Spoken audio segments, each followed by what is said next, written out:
जी।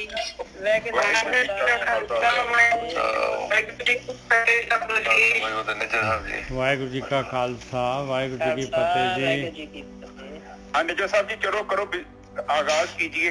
हाँ जी हाँ जी आज आप 8 बजे माल शुरू कर रही है। हाँ जी वाहिगुरू जी का खालसा वाहिगुरू जी की फतेह। टाइम हो गया बथेरा।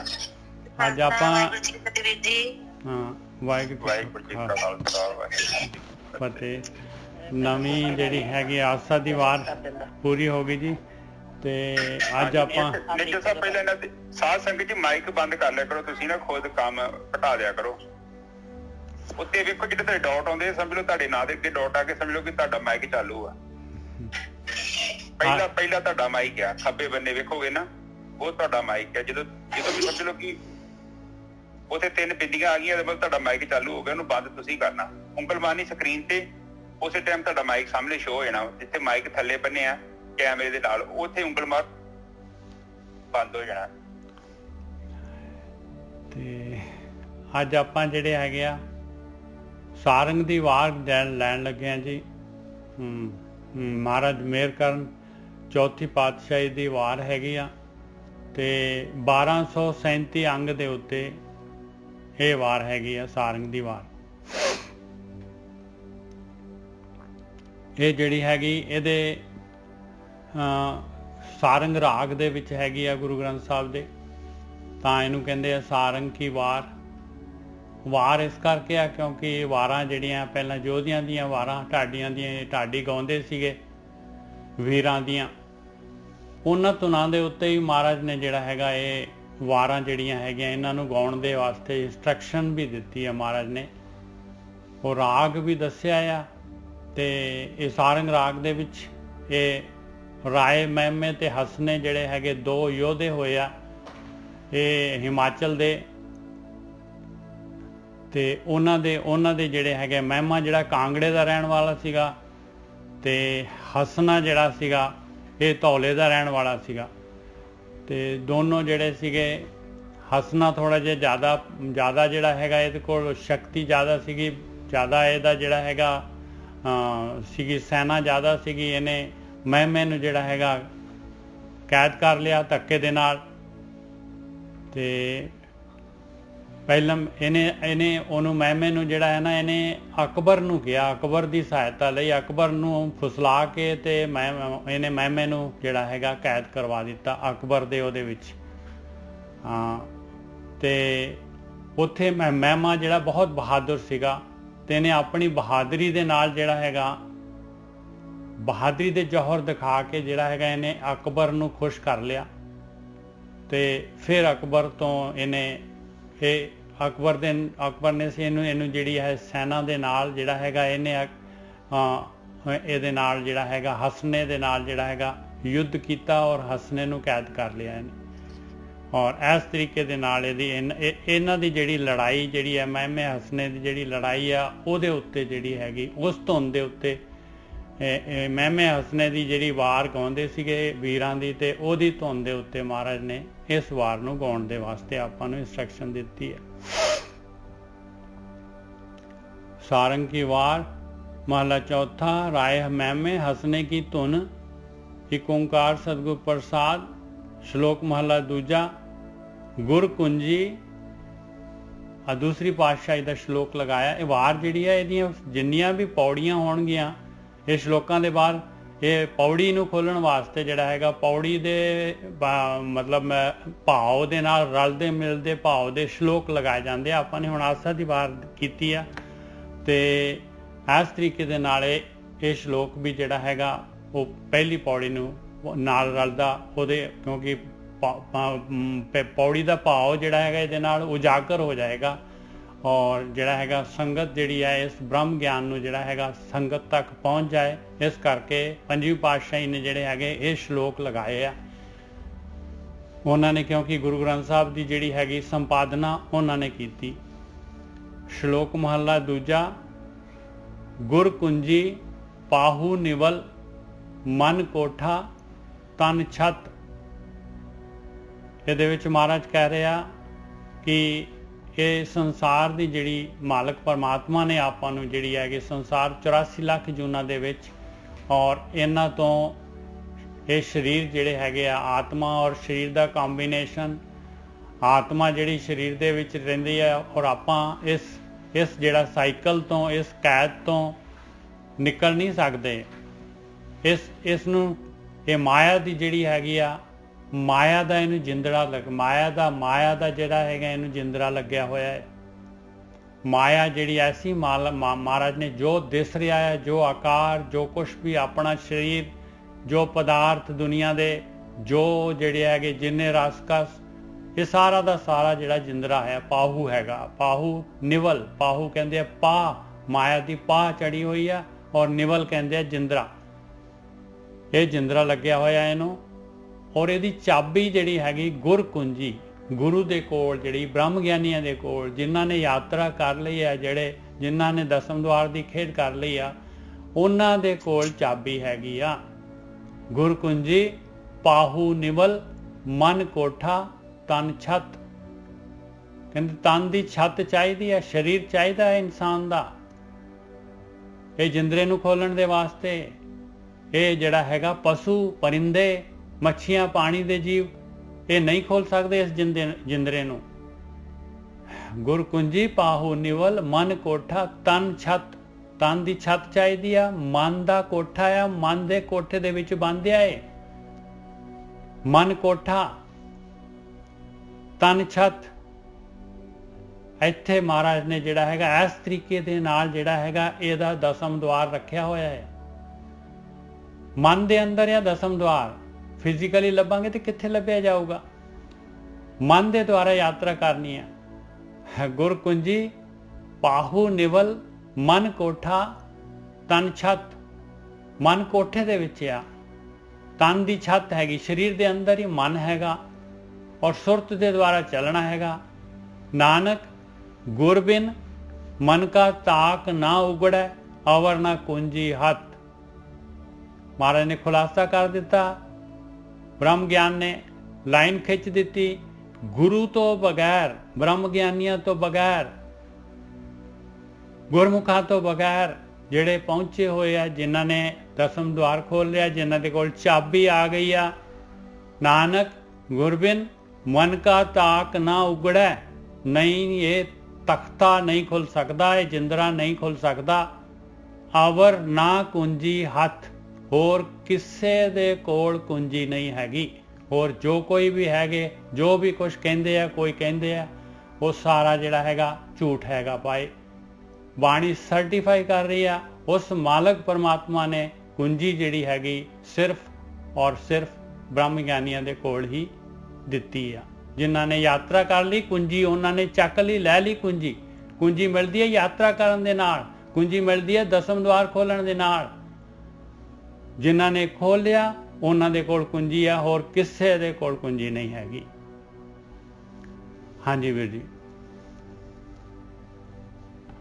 ਹਾਂਜੀ ਠੀਕ ਹੈ ਸਾਧ ਸੰਗਤ ਜੀ, ਜਿਹੜੀ ਬਾਣੀ ਅੱਜ ਦੀ ਹੈ ਨਾ, ਇਹ ਗੱਲ ਕਰ ਰਹੇ ਨੇ ਮਨ ਦੀ ਗੱਲ। ਤੇ ਇਸ ਤੋਂ ਪਹਿਲਾਂ ਆਪਾਂ ਵਿਆਖਿਆ ਕਰੀਏ, 2 ਮਿੰਟ ਆਪਾਂ ਮਨ ਤੇ ਲਾਉਨੇ ਆ, ਥੋੜਾ ਮਨ ਦਾ ਸਟਰਕਚਰ ਸਮਝ ਲਈਏ। ਮਨ ਕੀ ਹੈ? ਜਦੋਂ ਵੀ ਜੀਵ ਦਾ ਨਿਰਮਾਣ ਹੁੰਦਾ ਹੈ ਤੇ 4 ਚੀਜ਼ਾਂ ਚਾਹੀਦੀਆਂ ਨੇ। ਪਹਿਲਾ ਹੁੰਦਾ ਚਿੱਤ, ਚਿੱਤ ਨੂੰ ਕਹਿ ਲਓ ਤੁਹਾਡਾ ਬਰਤਨ, ਔਰ ਉਹਦੇ ਵਿੱਚ ਹੁੰਦਾ ਮਨ, ਬੁੱਧੀ ਤੇ ਹਉਮੈ। ਇਹ ਤਿੰਨੇ ਵਿੱਚ ਉਹਦੇ ਪਾਏ ਜਾਂਦੇ। ਟੋਟਲ 4 ਦਾ ਬਣਿਆ ਜਿਹੜਾ ਹੁੰਦਾ ਵਾ ਉਹ ਤੋਂ ਜੀਵ ਬਣਦਾ। ਤੇ ਜੀਵ ਦੇ ਲਈ ਗਾਂ ਫਿਰ ਸਟਰਕਚਰ ਹੈਗਾ ਵਾ, ਉਹਦੇ ਚ 5 ਤੱਤ ਹੈਗੇ ਨੇ। ਇਹ ਜਿੱਦਾਂ ਹਵਾ ਵਾ, ਆਕਾਸ਼ ਆ, ਜਲ ਆ, ਧਰਤੀ ਆ, ਅਗਨੀ ਆ, ਇਹ ਸਾਰੇ ਰਲ ਕੇ ਇੱਕ ਜੀਵ ਦਾ ਨਿਰਮਾਣ ਕਰਦੇ। ਅਸਲ ਦੇ ਵਿੱਚ ਜਿਹੜੀ ਸਾਧਨਾ ਹੁੰਦੀ ਹੈ ਨਾ, ਦੇਖੋ ਆਪ ਇਸ ਨੂੰ ਅੰਡਰਸਟੈਂਡ ਕਰੋ। ਹੁਣ 5 ਤੱਤਾਂ ਨੂੰ ਮਿਲਾ ਕੇ ਕੋਈ ਚੀਜ਼ ਤਿਆਰ ਕਰ ਦੋਗੇ ਤੇ ਨੈਚੁਰਲੀ ਆ ਉਹ ਤੱਤ ਜਿੰਨਾ ਚਿਰ ਤੱਕ ਆਪਣੇ ਸੋਰਸ 'ਚ ਲੀਨ ਨਹੀਂ ਨਾ ਹੁੰਦੇ, ਉਹਨਾਂ ਚਿਰ ਜੀਵ ਜਿਹੜਾ ਨਾ, ਜੀਵ ਨੇ ਖਤਮ, ਉਹ ਕਿਰਿਆ ਤੋਂ ਬਾਹਰ ਨਹੀਂ ਹੋਣਾ। ਜਦੋਂ ਸਰੀਰ ਦੀ ਮੌਤ ਹੁੰਦੀ ਹੈ ਤੇ ਜੀਵ ਕੀ ਕਰਦਾ ਕਿ ਆਪਣੀਆਂ ਕਾਮਨਾਵਾਂ, ਵਾਸਨਾਵਾਂ ਦੇ ਨਾਲ ਦੂਜੇ ਸਰੀਰ 'ਚ ਚਲ ਜਾਂਦਾ। ਕਿਉਂਕਿ ਜਿਹੜੀ ਵੀ ਚੀਜ਼ ਇਹਨੇ ਮੰਨ ਲਈ ਆ, ਇਹਦਾ ਤਿਆਗ ਨਹੀਂ ਕਰਦਾ। ਕਿਉਂ ਨਹੀਂ ਕਰਦਾ? ਕਿਉਂਕਿ ਦੇਖੋ 2 ਕਿਸਮ ਦੇ ਕਰਮ ਹੁੰਦੇ ਨੇ। ਇੱਕ ਜਿਹੜਾ ਕਰਮ ਹੁੰਦਾ ਹੈ, ਕਰਮ ਕਰਨਾ ਨਹੀਂ ਬੰਦ ਹੋ ਸਕਦਾ, ਕਰਮ ਤੇ ਕਰਨਾ ਹੀ ਪੈਣਾ ਆਪਾਂ ਨੂੰ। ਪਰ ਜਿਹੜਾ ਕਰਮ ਆਪਾਂ ਕਰਦੇ ਆ ਉਹ ਕਰਮ ਦੇ ਵਿੱਚ ਇੱਕ ਹੁੰਦਾ ਵਾ, ਇੱਕ ਕਰਮ ਕਰਨ ਦੇ ਨਾਲ ਪਾਪ ਪੈਦਾ ਹੋਊਗਾ ਤੇ ਇੱਕ ਕਰਮ ਕਰਨ ਦੇ ਨਾਲ ਪੁੰਨ ਪੈਦਾ ਹੋਊ। ਕਹਿਣ ਤੋਂ ਭਾਵ ਕਿ ਹੈ ਤੇ ਦੋਨੋਂ ਹੀ ਭੋਗਣੇ ਪੈਣੇ ਆ, ਚਾਹੇ ਤੂੰ ਪਾਪ ਕਰ ਲੋ ਜਾਂ ਪੁੰਨ ਕਰ ਲੋ। ਇਹ ਜਿੱਦਾਂ ਦਾ ਆਪਾਂ ਕਰਮ ਕਰਦੇ ਹੁਣ ਇਹਦੇ ਵਿੱਚ ਇੱਕ ਚੀਜ਼ ਇਹ ਆ ਕਿ ਜਦੋਂ ਆਪਾਂ ਕਰਮ ਕਰਦੇ ਆ ਤੇ ਕਰਮ ਦੇ ਪਿੱਛੇ ਜਿਹੜਾ ਵਾ ਆਪਣਾ ਮੇਨ ਕਾਰਨ ਕੀ ਆ, ਆਪਾਂ ਕਿਸ ਲਈ ਕਰਦੇ ਆ। ਹੁਣ ਦੇਖੋ ਕੋਈ ਕੰਮ ਏਦਾਂ ਦੇ ਹੁੰਦੇ ਆ, ਹੁਣ ਜਿਹੜੀ ਪ੍ਰਕਿਰਤੀ ਆ, ਪ੍ਰਕਿਰਤੀ ਜਿਹੜਾ ਆਪਣਾ ਸਿਸਟਮ ਅੱਗੇ ਕੈਰੀ ਆਨ ਕਰਦੀ ਆ ਤੇ ਉਹ ਕਰਦੀ ਆ ਸੰਭੋਗ ਦੇ ਨਾਲ ਚਲਾਉਂਦੀ ਆ, ਤੇ ਉੱਥੇ ਸੰਭੋਗ ਕੀਤਾ ਜਿਹੜਾ ਵਾ ਉਹ ਇੱਕ ਜ਼ਰੂਰਤ ਹੈ ਉਹਦੀ, ਕਿਉਂਕਿ ਪ੍ਰਕਿਰਤੀ ਤਾਂ ਉਹਦੇ ਨਾਲ ਚੱਲਣੀ। ਹੁਣ ਇੱਕ ਬੰਨੇ ਜਿੱਦਾਂ ਬੰਦਾ ਆਪਣੇ ਕਿਸੇ ਐਸ਼ ਪ੍ਰਸਤੀ ਲਈ ਕੰਮ ਕਰਦਾ ਤੇ ਉਹ ਭੋਗ ਹੋ ਗਿਆ। ਖਾਣਾ ਆਪਾਂ ਖਾਂਦੇ ਆ, ਖਾਣਾ ਖਾਈ ਜਾਓ, ਕੋਈ ਪ੍ਰੋਬਲਮ ਨਹੀਂ ਆ, ਪਰ ਖਾਣਾ ਖਾਣ 'ਚ ਵੀ ਫਰਕ ਆ। ਹੁਣ ਕਿਤਾ ਆਪਾਂ ਇੰਦਰੀਆਂ ਦੇ ਰਸਾਂ ਨੂੰ ਭੋਗਣ ਦੇ ਲਈ ਨਹੀਂ ਖਾਣਾ ਖਾ ਰਹੇ, ਕਰਮ ਤੇ ਕਰਨਾ ਹੀ ਕਰਨਾ ਵਾ। ਹੁਣ ਇਹ ਜਿਹੜਾ ਕਰਮ ਆ ਉਹ ਕਰਮ ਦੀ ਮਗਰ ਜਿਹੜੀ ਆਪਣੀ ਜਿਹੜੀ ਮਗਰ ਆਪਣਾ ਮਕਸਦ ਆ ਉਹਦੇ ਸਿਰ ਤੇ ਕਰਮ ਦਾ ਹਾਂਜੀ ਭਾਵਨਾ, ਹਾਂ ਆਪਣੀ ਭਾਵਨਾ ਕੀ ਹੈ। ਦੇਖੋ ਭਾਵਨਾ ਬੜੀ ਇੰਪੋਰਟੈਂਟ ਹੈ। ਹੁਣ ਇੱਥੇ ਭੁੱਖਾ ਮਾਰਨੇ ਆ, ਮੈਨੂੰ ਕੁਛ ਵੀ ਨਹੀਂ ਮਿਲ ਰਿਹਾ ਪਰ ਮੈਂ ਜਿੰਦਾ ਰਹਿਣ ਦੇ ਲਈ ਕੁਛ ਵੀ ਕਰ ਸਕਦਾ, ਕਰੈਕਟ। ਕੋਈ ਵਕਤ ਸਿਚੁਏਸ਼ਨ ਹੈ, ਹੁਣ ਮੇਰੇ ਕੋਲ ਅਨਅਵੇਲੇਬਲ ਹੈ, ਕਾਊਂਟਰ ਲੱਗਾ ਹੋਇਆ, ਡਿਸਪਲੇ ਹੋਈ ਪਈ ਆ, ਉਹਦੇ ਬਾਵਜੂਦ ਵੀ ਉੱਥੇ ਮੈਂ ਜਿਹੜਾ ਖਾਣਾ ਚੂਜ਼ ਕਰ ਰਿਹਾ ਉਹ ਬੜਾ ਫਰਕ ਜੇ, ਉੱਥੇ ਇੱਕ ਹੋਰ ਚੀਜ਼ ਬਣ ਤੇ ਇਹ ਚੀਜ਼ ਆ। ਤੇ ਸੋ ਆਪਾਂ ਥੋੜਾ ਜਿਹਾ 2 ਮਿੰਟ ਲਾਉਣੇ ਆ। ਪਹਿਲਾਂ ਮੈਂ ਤੁਹਾਨੂੰ ਮਨ ਦੇ ਬਾਰੇ ਗੱਲ ਕਰਦਾ ਵਾਂ, ਥੋੜਾ ਜਿਹਾ ਤੁਹਾਨੂੰ ਪਤਾ ਲੱਗ ਜੇ ਕਿ ਮਨ ਨੂੰ ਅੰਡਰਸਟੈਂਡ ਕੀਤਾ ਜਾਵੇ ਕਿ ਮਨ, ਦੇਖੋ ਮਨ ਕੀ ਹੈ, ਮਨ ਇੰਦਰੀਆਂ ਦਾ ਹੈਡ ਹੈ, ਬੁੱਧੀ ਮਨ ਦੇ ਲਾਗੇ ਹੈਗੀ ਹੈ, ਇਹਦੀ ਸੈਕਟਰੀ ਦਾ ਕੰਮ ਕਰਦੀ। ਬੁੱਧੀ ਮਨ ਦੇ ਵਿੱਚ ਬੁੱਧੀ ਨਹੀਂ ਹੁੰਦੀ, ਮਨ ਡਿਸੀਜਨ ਮੇਕਰ ਹੈ। ਹੁਣ ਆ ਜਿਹੜੀ ਤੁਸੀਂ ਕਥਾ ਸੁਣਨੀ ਹੈ ਜਾਂ ਨਹੀਂ ਸੁਣਨੀ ਹੈ ਇਹ ਤੁਹਾਡੇ ਮਨ ਦਾ ਫੈਸਲਾ ਹੈ। ਇਹ ਬੁੱਧੀ ਨੇ ਤਾਂ ਕਹਿਣਾ ਵਾ ਟਾਈਮ ਹੋ ਗਿਆ, ਉਹ ਸੁਣਨੀ ਜਾਂ ਨਹੀਂ ਸੁਣਨੀ ਉਹ ਮਨ ਦਾ ਫੈਸਲਾ ਜੀ। ਸੁਣ ਵੀ ਸਕਦਾ, ਨਹੀਂ ਵੀ ਸੁਣ ਸਕਦਾ। ਬੁੱਧੀ ਮਨ ਨੂੰ ਕਨਵਿੰਸ ਕਰ ਸਕਦੀ ਹੈ ਕਿ ਸੁਣਾਂਗੇ ਵਧੀਆ ਵਾ, ਆਪਣੀ ਮਦਦ ਕਰੂਗੀ, ਆਪਣਾ ਜੀਵਨ ਉੱਚਾ ਹੋਊਗਾ। ਪਰ ਉਹ ਸੁਣਨੀ ਜਾਂ ਨਹੀਂ ਸੁਣਨੀ ਉਹ ਬੁੱਧੀ ਤੇ ਨਹੀਂ ਨਿਰਭਰ ਕਰਦਾ, ਉਹ ਮਨ ਦਾ ਡਿਸੀਜਨ ਮਨ ਦਾ ਹੈ। ਹੁਣ ਇੱਕ ਚੀਜ਼ ਨੂੰ ਆਪਾਂ ਥੋੜਾ ਜਿਹਾ ਮਨ ਤੇ ਲਾਵਾਂ 1 ਮਿੰਟ। ਮਨ ਜਿਹੜਾ ਨਾ, ਦੇਖੋ ਮਨ ਹੈ ਤੇ ਬੜੀ ਵਧੀਆ ਚੀਜ਼ ਹੈ, ਚੰਗਾ ਕੰਮ ਕਰੇ ਤੇ ਬੜਾ ਵਧੀਆ ਵੀ ਕਰ ਜਾਂਦਾ ਹੈ, ਤੇ ਡਿੱਗਣ ਤੇ ਆ ਗਿਆ ਤੇ ਇੱਕਦਮ ਟੈਂਟ ਫਿਸ਼ ਹੋ ਜਾਣਾ ਇਹਨੇ, ਬਿਲਕੁਲ ਹੀ ਛੋਟੀ ਚੀਜ਼ ਤੇ ਡਿੱਗ ਜਾਣਾ ਨੇ, ਬੇਈਮਾਨ ਹੋ ਜਾਣਾ। ਹੁਣ ਜਿਹੜਾ ਜਿੰਨਾ ਚਿਰ ਤੱਕ ਮਨ ਅੰਤਰਮੁਖੀ ਨਹੀਂ ਹੁੰਦਾ ਉਹਨਾਂ ਚਿਰ ਤੱਕ ਜੀਵ ਜਿਹੜਾ ਇਸ ਪ੍ਰਕਿਰਿਆ ਚੋਂ ਬਾਹਰ ਨਹੀਂ ਆ ਸਕਦਾ। ਜੇਕਰ ਜੀਵ ਇਸ ਸਿਸਟਮ ਚੋਂ ਬਾਹਰ ਆਉਣਾ ਚਾਹੁੰਦਾ ਹੈ ਤੇ ਉਹਦਾ ਇੱਕੋ ਹੀ ਤਰੀਕਾ ਹੈਗਾ, ਮਨ ਅੰਤਰਮੁਖੀ ਕਰਨਾ ਪਊਗਾ। ਮਨ ਨੂੰ ਅੰਦਰਮੁਖੀ ਕਰ ਦਾਂਗੇ ਤੇ ਮਨ ਆਪਣੇ ਆਪ ਹੀ ਇਹਨੇ ਬੜਾ ਦ੍ਰਿਸ਼ਟ ਮਨ ਜਗਤ ਦਾ ਤਿਆਗ ਕਰ ਦੇਣਾ। ਮਨ ਦੀ ਤੇ ਇੱਛਾ ਹੈ, ਮਨ ਇੱਛਾ ਕਰਦਾ ਹੈ ਔਰ ਤੁਸੀਂ ਉਸ ਚੀਜ਼ ਨੂੰ ਪੂਰਾ ਕਰ ਰਹੇ ਹੋ। ਔਰ ਉਹ ਡਜ਼ਨਟ ਮੈਟਰ ਕਿ ਉਹ ਕਿਸ ਚੀਜ਼ ਨਾਲ ਕਿੱਦਾਂ ਮਿਲਦੀ ਹੈ ਚੀਜ਼, ਪਰ ਇਹਨੇ ਜਿਹੜੀ ਵੀ ਚੀਜ਼ ਦੀ ਇੱਛਾ ਕਰਦੀ, ਤੁਹਾਡੀਆਂ ਸਾਰੀਆਂ ਇੰਦਰੀਆਂ ਉਸੇ ਚੀਜ਼ ਨੂੰ ਪ੍ਰਾਪਤ ਕਰਨ ਦੇ ਲਈ ਪੂਰਾ ਜ਼ੋਰ ਲਾ ਦੇਣਾ ਹੈ। ਕਿਉਂਕਿ ਮਨ ਨੇ ਕਮਾਂਡ ਕਰਤੀ ਹੈ, ਬਹੁਤ ਉੱਚੇ ਲੈਵਲ ਦੀ ਕਮਾਂਡ ਆ ਗਈ। ਇਹਨੇ ਸਮਾਜ ਦੀ ਪਰਵਾਹ ਨਹੀਂ ਕਰਨੀ। ਸਮਾਜ ਕੀ ਕਹਿੰਦਾ ਹੈ, ਇਹ ਕੱਲ ਨੂੰ ਕੀ ਰਿਜ਼ਲਟ ਨਿਕਲਣਗੇ, ਮਨ ਇੰਨਾ ਨਹੀਂ ਸੋਚਦਾ। ਮਨ ਨੇ ਸਾਹਮਣੇ ਉਹਦੇ ਮਨ 'ਚ ਵਿਚਾਰ ਆ ਗਿਆ। ਹੁਣ ਚਿੱਤ ਦੇ ਵਿੱਚ ਕੋਈ ਵੀ ਵਿਚਾਰ ਆਉਂਦਾ, ਕਾਮ, ਕ੍ਰੋਧ, ਲੋਭ, ਮੋਹ, ਹੰਕਾਰ, 5 ਕਿਸਮ ਦੇ ਵਿਚਾਰ ਆਉਂਦੇ ਨੇ ਆਪਣੇ ਚਿੱਤ ਦੇ ਵਿੱਚ। ਚਿੱਤ ਕੀ ਡਿਸਪਲੇ ਹੈ, ਡਿਸਪਲੇ ਤੇ ਕੋਈ ਵੀ ਚੀਜ਼ ਆ ਗਈ ਆ ਤੇ ਮਨ ਨੂੰ ਦਿਖ ਗਈ, ਤੇ ਮਨ ਨੇ ਜੇਕਰ ਉਸ ਚੀਜ਼ 'ਚ ਉਹਨੂੰ ਰਸ ਮਿਲਦਾ ਹੈ, ਇਹਨੇ ਇੰਦਰੀਆਂ ਨੂੰ ਕਮਾਂਡ ਦੇ ਦੇਣੀ ਹੈ ਕਿ ਉਹ ਚੀਜ਼ ਅਵੇਲੇਬਲ ਕਰਾਈ ਜਾਵੇ। ਹੁਣ ਇਹਦੀ ਸੁਰਤੀ ਇਹਨੇ ਸੁਰਤੀ ਨੂੰ ਉੱਥੇ ਲੈ ਜਾਣਾ, ਉਹ ਸੁਰਤੀ ਨੇ ਉਸੇ ਚੀਜ਼ ਨਾਲ ਟੱਚ ਹੋ ਜਾਣਾ। ਸੁਰਤੀ ਦੇ ਉੱਪਰ ਹੁਣ ਕੀ ਕਰਨਾ ਕਿ ਸੁਰਤੀ ਜਿਹੜੀ ਉਸੇ ਵਿਚਾਰ ਦੇ ਵਿੱਚ ਖੁੱਭ ਜਾਣੀ ਹੈ, ਉੱਥੋਂ ਬਾਹਰ ਨਹੀਂ ਆ ਸਕਦੀ। ਕਿਉਂਕਿ ਮਨ ਨੇ ਹੁਕਮ ਦੇ ਦਿੱਤਾ ਸੁਰਤੀ ਨੂੰ ਵੀ ਆਹ ਕੰਮ ਚਾਹੀਦਾ। ਤੁਸੀਂ ਬੇਸ਼ੱਕ ਕਿੱਥੇ ਮਰਜ਼ੀ ਬੈਠੇ ਹੋ, ਇਹਨੇ ਜਿਹੜੀ ਚੀਜ਼ ਇਹਨੂੰ ਮਿਲ ਗਈ ਆ, ਇਹਨੂੰ ਚੰਗੀ ਲੱਗੀ ਆ, ਇਹਨੇ ਉਹ ਚੀਜ਼ ਹੈ ਪ੍ਰਾਪਤੀ ਦੇ ਲਈ ਪੂਰੀ ਕੋਸ਼ਿਸ਼ ਕਰਨੀ। ਹੁਣ ਜਿਹੜੀ ਸੁਰਤੀ ਆ, ਸੁਰਤੀ ਵੀ ਉਦੋਂ ਹੀ ਜਦੋਂ ਸੁਰਤੀ ਆਪਾਂ ਸਾਧਨਾ ਵਿੱਚ ਅੰਦਰ ਕਰਦੇ ਹਾਂ। ਆਪਾਂ ਧਿਆਨ ਸਿਮਰਨ ਚ ਕਰਨ ਕੀ ਦੇ, ਕੁਛ ਵੀ ਨਹੀਂ ਕਰ ਰਹੇ ਆਪਾਂ। ਬਿਲਕੁਲ ਸਿੰਪਲ ਜੀ ਗੱਲ ਹੈ ਕਿ ਮਨ ਨੂੰ ਬਾਹਰ ਮੁਖੀ ਤੋੜ ਕੇ ਅੰਤਰਮੁਖੀ ਕਰ ਰਹੇ ਹਾਂ। ਕਿਉਂਕਿ ਜਿੰਨਾ ਚਿਰ ਤੱਕ ਆਪਾਂ ਨਿਰਵਿਚਾਰ ਨਹੀਂ ਹੁੰਦੇ, ਉਹਨਾਂ ਚਿਰ ਤੱਕ ਮਨ ਦੀ ਬ੍ਰੇਕ ਨਹੀਂ ਵੱਜਣੀ। ਕਿਉਂਕਿ ਮਨ ਤੇ ਟਾਹਣੀ ਤੇ ਇੱਕ ਬਾਂਦਰ ਵਾਂਗੂ ਨਾ ਗਤੀ ਕਰ ਰਿਹਾ। ਇੱਕੋ ਚਾਰ ਨੂੰ ਛੱਡਦਾ ਦੂਜੇ ਤੇ ਚੱਲ ਜਾਂਦਾ, ਦੂਜੇ ਨੂੰ ਛੱਡਦਾ ਤੀਜੇ ਤੇ ਚੱਲ ਜਾਂਦਾ। ਇਹਨੇ ਜੰਪ ਕਰੀ ਜਾਣਾ। ਤੁਸੀਂ ਵੇਖੋ ਨਾ, ਤੁਹਾਡੇ ਅੰਦਰ ਚਿੰਤਨ ਜਿਹੜਾ ਹੈ ਨਾ ਉਹ ਲਗਾਤਾਰ ਚੱਲ ਰਿਹਾ, ਉਹ ਅਨਸਟਾਪੇਬਲ ਹੈ। ਤੁਸੀਂ ਸੌ ਜਾਂਦੇ ਤਾਂ ਵੀ ਚੱਲਣ ਦਿਆ। ਇੰਨੀ ਪਾਵਰਫੁਲ ਪ੍ਰੋਸੈਸ ਹੈ ਅੰਦਰ। ਹੁਣ ਜਿੰਨਾ ਚਿਰ ਤੱਕ ਮਨ ਅੰਤਰਮੁਖੀ ਨਹੀਂ ਹੁੰਦਾ ਨਾ, ਉਹਨਾਂ ਚਿਰ ਮੋਕਸ਼ ਨਹੀਂ ਮਿਲ ਸਕਦੀ ਜੀਵ ਨੂੰ। ਆਤਮਾ ਨੂੰ ਮੁਕਤੀ ਨਹੀਂ ਮਿਲਦੀ। ਆਤਮਾ ਤੇ ਹਮੇਸ਼ਾ ਹੀ ਮੁਕਤ ਹੈ। ਪੁਰਸ਼ ਨਹੀਂ ਭੋਗਾਂ ਚ ਭੋਗਦਾ, ਆਪਣੇ ਆਪ ਨੂੰ ਲੈ ਕੇ ਜਾਂਦਾ ਹੈ। ਇਹ ਜਿਹੜਾ ਭੋਗਦਾ ਹੈ, ਮਨ ਭੋਗ ਰਿਹਾ ਹੈ। ਔਰ ਮਨ ਹੀ ਇਹਦਾ ਫੈਸਲਾ ਕਰਨਾ ਹੈ। ਮਨ ਨੇ ਹੀ ਫੈਸਲਾ ਕਰਨਾ ਹੈ ਕਿ ਸੰਸਾਰ 'ਚ ਰਹਿਣਾ ਜਾਂ ਨਹੀਂ ਰਹਿਣਾ। ਹੁਣ ਇੱਕ ਚੀਜ਼ ਮੈਂ ਆਪ ਜੀ ਨੂੰ ਦੱਸਦਾ, ਆਪ ਦੀ એનર્ਜੀ ਉੱਪਰ ਨੂੰ ਜਾਣ ਡਿਆ ਪਈ ਨਾ, ਥੱਲੋਂ ਨਲਾਂ ਤੋਂ ਉੱਪਰ ਨੂੰ ਜਾਣ ਡਿਆ ਪਈ ਪ੍ਰਕਾਸ਼। ਤੁਹਾਡੀ ਉਮਰ 35 ਸਾਲ 30 ਸਾਲ ਜਿੰਨੀ ਮਰਜ਼ੀ ਉਮਰ ਹੋਵੇ, ਤੁਸੀਂ ਜੀਵਨ ਭਰ ਅਗਰ ਤੁਸੀਂ ਸੈਕਸ ਨਹੀਂ ਵੀ ਕਰਦੇ ਜਿਹਨਾਂ, ਤੁਹਾਨੂੰ ਕੋਈ ਫਰਕ ਨਹੀਂ ਪਊਗਾ। ਆਪ ਇਸ ਨੂੰ ਸਮਝਦੇ ਕਿੰਨੀ ਵੱਡੀ ਗੱਲ ਹੈ। ਇੰਨੀ ਪਾਵਰਫੁਲ ਹੈ ਸ਼ਕਤੀ। ਪਰ ਜਦੋਂ એનર્ਜੀ ਤੁਹਾਡੀ ਉੱਪਰੋਂ ਚੱਲ ਗਈ, ਜੀਵਨ ਭਰ, ਇਹ ਮੈਂ 2-4 ਮਹੀਨੇ ਦੀ ਗੱਲ ਨਹੀਂ ਕਰਦਾ, 70 ਸਾਲ 50 ਸਾਲ ਤੁਸੀਂ ਸੈਕਸ ਨਹੀਂ ਵੀ ਕਰੋਗੇ ਤਾਂ ਵੀ ਕੋਈ ਪ੍ਰੋਬਲਮ ਨਹੀਂ। ਕਿਉਂਕਿ ਮਨ ਨੇ ਕੀ ਕੀਤਾ, ਆਪਣੀ ਡਾਇਰੈਕਸ਼ਨ ਚੇਂਜ ਕਰਤੀ ਹੈ। ਯੂ ਟਰਨ ਮਾਰਦਾ। ਜਿਹੜੀ ਇੰਦਰੀਆਂ ਭਾਵੇਂ ਹੈਗੀਆਂ ਨੇ, ਆਪ ਜਸਟ ਹਿਸਾਬ ਲਾ ਲਓ ਕਿ ਜੇ ਕਾਮ ਨੂੰ ਨਹੀਂ ਇਹਨੇ ਛੱਡਦਾ ਤੇ ਬਾਕੀ ਇੰਦਰੀਆਂ ਜਿਹੜੀ ਵੱਡੀ ਗੱਲ ਹੈ ਇਹਦੇ ਲਈ ਕੁਛ ਵੀ ਨਹੀਂ। ਆ ਕੰਨ, ਅੱਖਾਂ, ਆ ਜ਼ਬਾਨ ਦਾ ਰਸ, ਇਹ ਤੇ ਕੋਈ ਮਾਮੂਲੀ ਜਿਹੇ ਕੰਮ ਹੈ ਇਹਦੇ ਲਈ। ਸਭ ਤੋਂ ਪਹਿਲਾਂ ਮਨ ਨੇ ਕੀ ਕਰਨਾ, ਕਾਮ ਦਾ ਤਿਆਗ ਕਰਨਾ। ਜਦੋਂ ਵੀ ਕਾਮ ਦਾ ਤਿਆਗ ਕੀਤਾ ਨਾ, ਤੁਹਾਨੂੰ ਉਹਦਾ ਕਿੱਦਾਂ ਪਤਾ ਲੱਗੂਗਾ ਕਿ ਤੁਹਾਡੇ ਮਨ ਨੇ ਕਾਮ ਦਾ ਤਿਆਗ ਕਰਤਾ? ਤੁਹਾਡਾ ਸਰੀਰ ਹੌਲਾ ਹੋ ਜਾਣਾ। ਇਹ 'ਚ 2 ਤੱਤਾਂ ਤੋਂ ਇਹਨੇ ਡਿਸਕਨੈਕਟ ਹੋ ਜਾਣਾ ਵਾ। ਪਹਿਲਾ ਤੱਤ ਹੈਗਾ ਧਰਤੀ, ਪ੍ਰਿਥਵੀ ਦਾ ਇਹਨੇ ਪ੍ਰਿਥਵੀ ਤੇ ਪਾਣੀ ਦੋਨਾਂ ਨੂੰ ਛੱਡ ਦੇਣਾ। ਕਿਉਂਕਿ ਜਿਹੜਾ ਇਹ ਜਿਹੜਾ ਵਾ, ਇਹ 2 ਤੱਤ ਜਿਹੜੇ ਨੇ ਇਹ ਸਰੀਰ ਨੂੰ ਖਿੱਚਦੇ ਨੇ ਥੱਲੇ। ਜਦੋਂ ਇਹਨਾਂ ਨੂੰ ਛੱਡਤਾ, ਇਹਨੇ ਨਲਾਂ ਤੋਂ ਉੱਪਰ ਨੂੰ ਆ ਜਾਣਾ। ਨਾਭੀ ਚੱਕਰ ਤੋਂ ਉੱਪਰ ਆ ਜਾਊਗਾ, ਹਿਰਦੇ ਤੱਕ ਆ ਜਾਊਗਾ। ਜਿਵੇਂ ਹੀ ਇਹ ਜਿਹੜੀ ਆਪਣੀ ਚੇਤਨਾ ਉੱਪਰ ਨੂੰ ਉੱਠੇਗੀ ਨਾ, ਤਿਵੇਂ ਉਹਦੇ ਜਿਹੜੇ ਤੱਤ ਹੈਗੇ ਨੇ ਆਖਰ ਦੇ ਉਹਨੇ ਛੱਡੀ ਜਾਣੇ ਆ।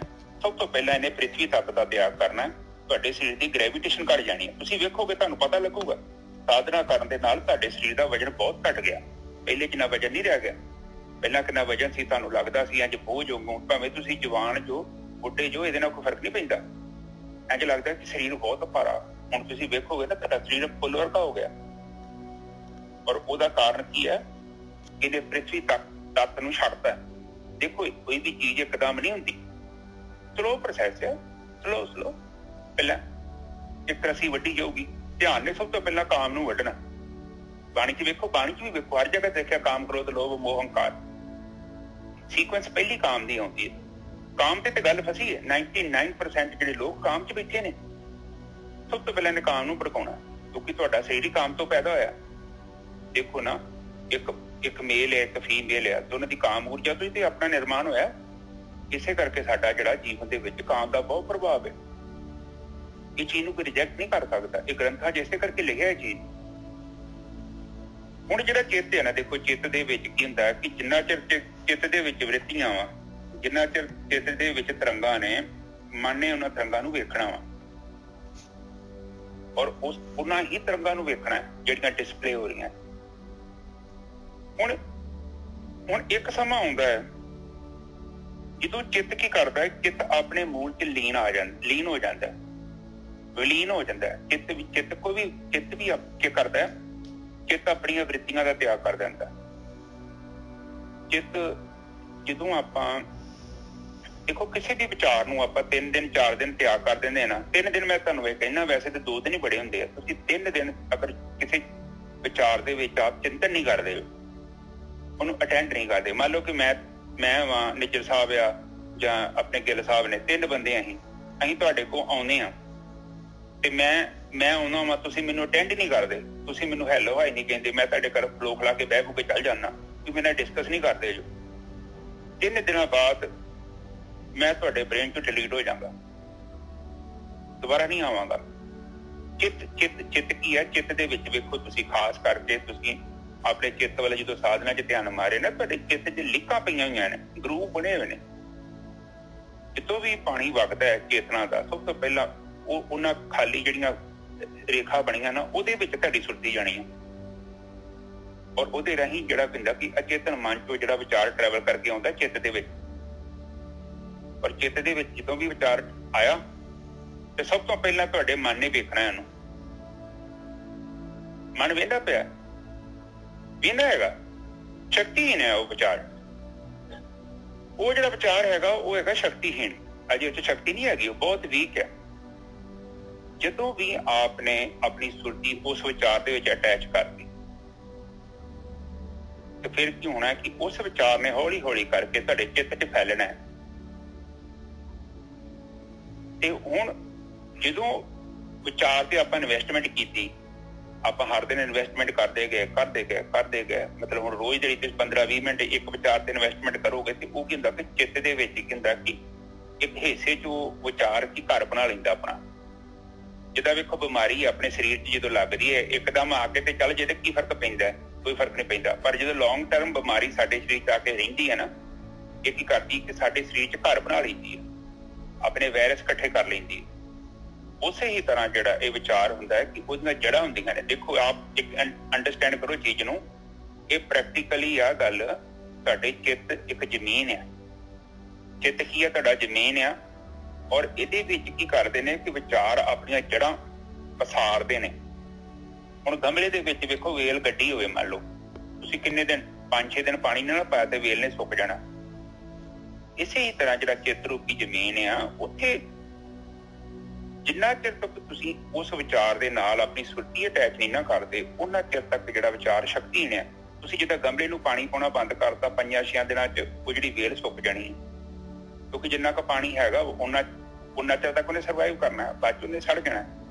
ਇਸੇ ਹੀ ਤਰ੍ਹਾਂ ਜਿਹੜੇ ਵਿਚਾਰ ਹੁੰਦੇ ਨੇ, ਜਦੋਂ ਆਪਾਂ ਵਿਚਾਰਾਂ ਨੂੰ ਅਟੈਂਸ਼ਨ ਨਹੀਂ ਦਿੰਦੇ, ਧਿਆਨ ਨਹੀਂ ਦਿੰਦੇ, ਅਟੈਂਡ ਨਹੀਂ ਕਰਦੇ, ਉਹਨਾਂ ਨੂੰ ਆਉਂਦੇ ਆ, ਆਪਾਂ ਵੇਂਦੇ ਨਹੀਂ ਉਹਨਾਂ ਦਾ, ਇਗਨੋਰ ਕਰ ਦਿੰਦੇ ਆ, ਬੇਧਿਆਨੀ ਕਰਦੇ ਆ।